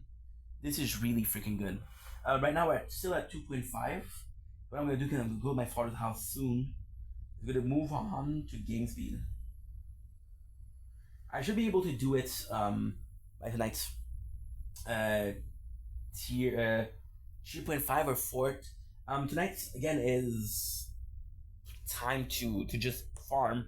Once we've done that, because right now, like I want to do videos, doing videos, which is great. I can play on that, but I want to stream, and streaming I need to be at least 1,000. So that's gonna be kind of tough, but it's super easy. We did it before, and we're well on our way. Now there has been a new event, and I'm gonna be able to show you that. This event is one of my favorites. It's actually a really cool event. It is Prismatic Line. The cool thing with this one is, I truly believe, that only Crown has Prismatic Line. Dude, it's insane. I'm holding the other tablet. It's a tablet, bro. It's a tablet, and compared to this one, it's so much smaller, so much lighter. I gotta say, I do like this being that big, but to transport it is not easy. I want to check something out. Yes, holy shit, dude. Holy shit, cannot believe it. I can't believe it. Crown is the only playthrough that has it. That has this. So this is kind of insane because usually I don't have to worry about anything at all. So the fact that the only Crown has it is kind of cool. So I'm gonna be showing you the event. The event is Prismatic Line. I gotta say, I have to be honest here. Prismatic background and tower was my favorite for such a long time. It was my favorite for such a long time. It's 7:30, guys. I have to take a shower. I have to prepare clothes and I have to go to my father's house. I don't know if I'm not late. So, Prismatic Line, I used it for so freaking long. I'm gonna go ahead and check out the relics. So we got Prismatic Star. Recovery amount by 2%, kind of good. Rainbow, not by force, by 5%, is good for every playthrough. One thing that is good for every playthrough. Light Spectrum, torn by 1%. Light Scattering, attack speed by 2%, kind of really good. We got the last one. Prismatic Shard, damage per meter by 5%. That was the last one. Reflection Array, coin earned by 2%. So this was a really good event. And now we have our what should we call it? We have our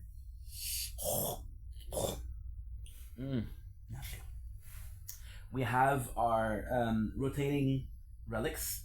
We have Plasma Globe, which was for the plasma event. Buff range by 1 meter is insane. Fisherman set increased defense absolute by 2%. Really good. Wind, extra meter by 5%. And Candy Core, carry by 5%. You see what I'm saying?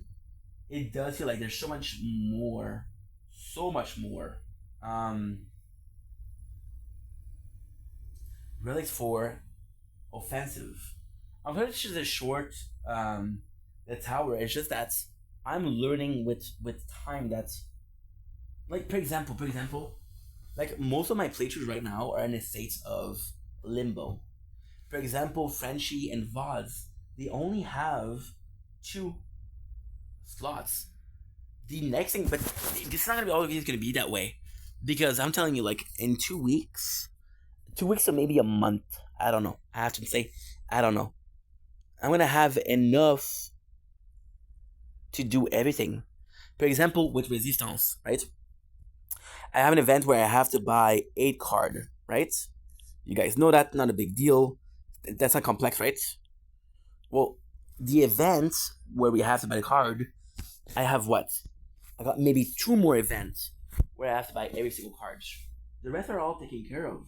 And then, this is gonna be for Resistance, this is gonna be for Voiceless.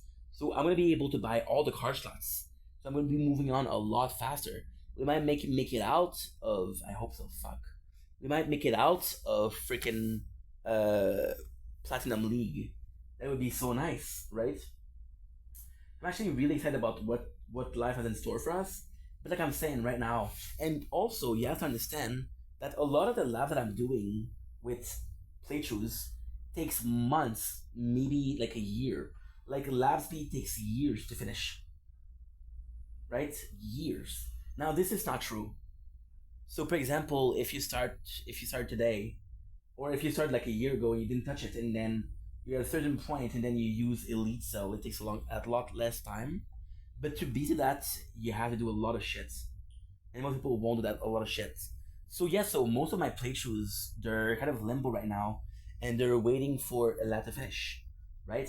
So finishing a lab, and then there's gonna be a point where I'm gonna get tired. And I think moving on, it's gonna be the what we're gonna do exactly. Maybe one point I'm gonna be tired of the progress not being almost non-existent. I'm gonna take a random playthrough, for example, French or VODs. I'm gonna completely change everything. I'm gonna change the labs. I'm gonna change everything. But you have to understand something also. Right now it's costing us 2,600 diamonds per week. So I'm in a position where not only do I not have enough diamonds per week, but I'm using every single diamond that I have. So forget about card slots, forget about lab slots. So these are both things that are important for growth. So why am I not expanding on it? Because like you can have a very good relic and you miss it because you didn't have enough, and that relic come back in a year. It's really good relics, you know. So I'm getting in a position where I have to make sacrifices, and sadly, the progress is sacrifice. So yeah, so that's the plan for today. But I'm gonna be honest, I'm not gonna be playing tower today. I'm gonna be leaving everything on and a crown, and that's it. I'm gonna go to my father's house. I'm gonna go shopping, and after that, I'm gonna go sleep. So that's pretty much my day. I gotta go to my father's house. I love you guys.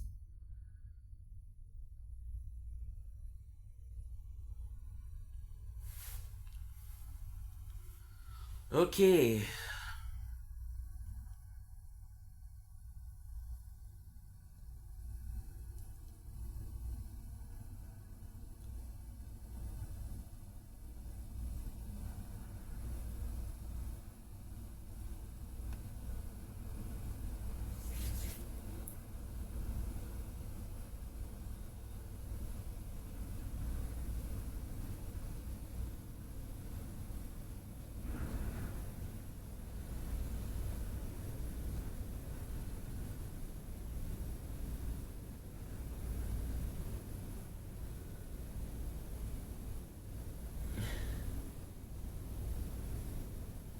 strategy this time.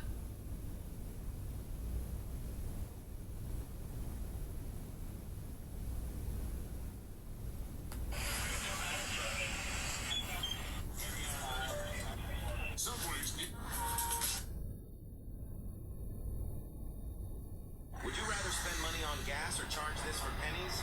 This electric scooter delivers up to 40 miles of range. It's 34 miles per hour and features a powerful 1200 watt motor. Smooth ride, strong brakes, and a big discount right now. It's tagged. Would you rather spend money on gas or charge this for pennies? This electric scooter delivers up to 40 miles of range. It's 34 Wow. miles.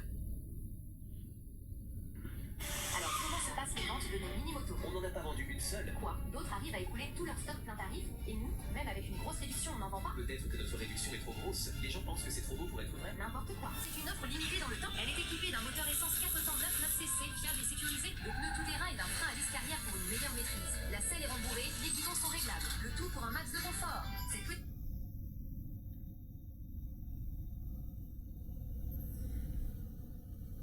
Don't blink, it's your boy. Welcome to the show. I'm kind of doing well, having a wonderful day. So, we just finished doing a video. We did 2 hours and 15 minutes. What I'm going to do is I'm going to go in the shower. I'm going to prepare to close with my father's house, bring the oil, and that is pretty much it. So, all in all, it's going to be a pretty good day. I'm excited for this. I got this. I'm excited for it. Let's freaking go. Before that, I have to upload though.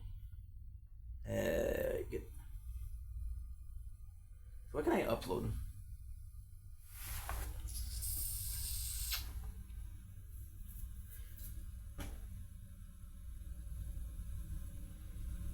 And she will.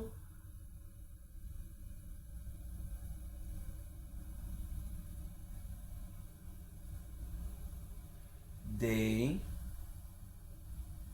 278. Today is 77. Sunrise. Then you take out the show. You bring the best of both worlds. Come on, ink. Shower time. Then you have to freaking upload, dude. Oh. You also have to do your edit. Fuck. It's okay, we can do it when I go sleep. You bring the best of both worlds.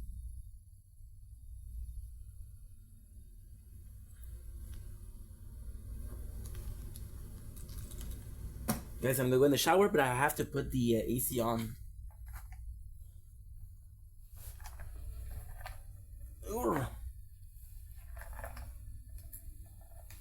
Because I need that phone to upload as quick as possible. If he can, I'm gonna have enough storage to go to my father's house. If I cannot, I don't know. You bring the best of both worlds. Shower time. Yep. So, right. Close the blinder. You can take a shower. We're not naked. For the eyes to see. You see how I just ran? Is this not a loss of time? A waste of time? The entire die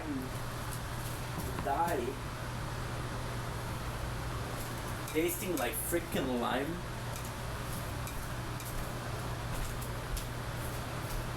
You bring the best of the world.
to know. Oh. Fuck, you closed. It was down in the water. Didn't know what hit her. Fuck.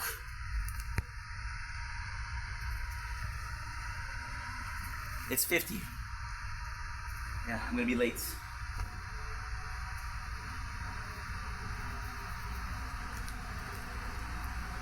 And ways to say goodnight.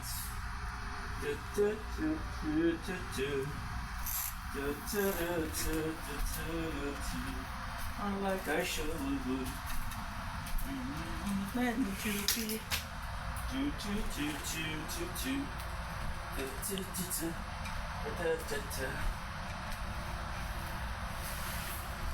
My dad, real quick.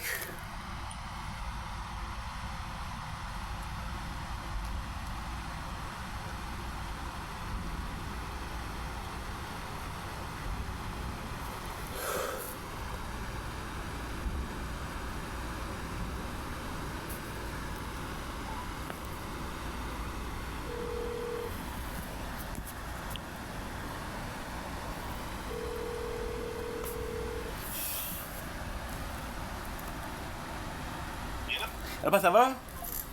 Ah. Après avoir une conversation, peut-être de pas faire la ligne.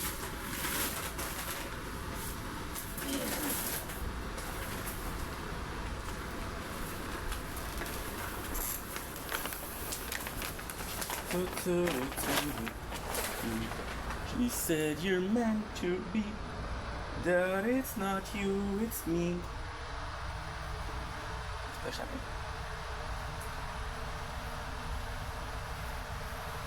Non.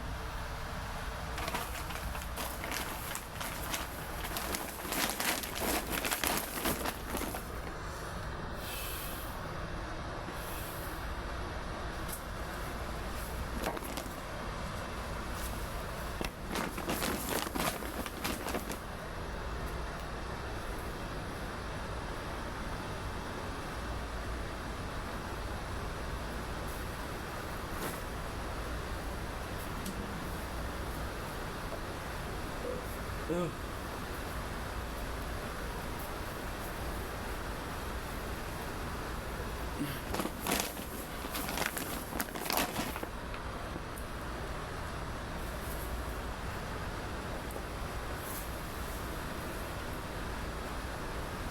Help me, I'm no good in the light.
1,000 ways to say goodbye.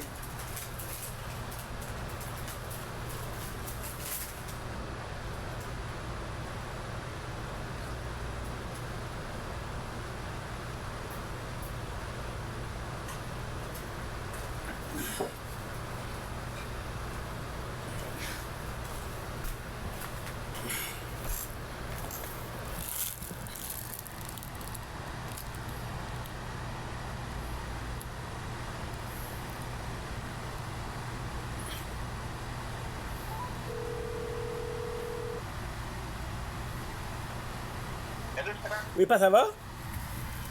Oui, écoute, j'appelle juste pour te dire que j'étais un petit peu en retard. Là, mais là c'est trop tard parce que je suis en route, là. Je sors puis je m'en viens. Fait que, qu'est-ce qui est arrivé? Pourquoi je suis un peu en retard? Si ça s'appelle, souvent ça arrive que j'oublie de checker mes poches. Bon, ben, je vais être sûr de checker mes poches avant que je vienne. Fait que je suis là dans le maximum 10 minutes, ok? Ok, c'est bon. Bye, à tantôt!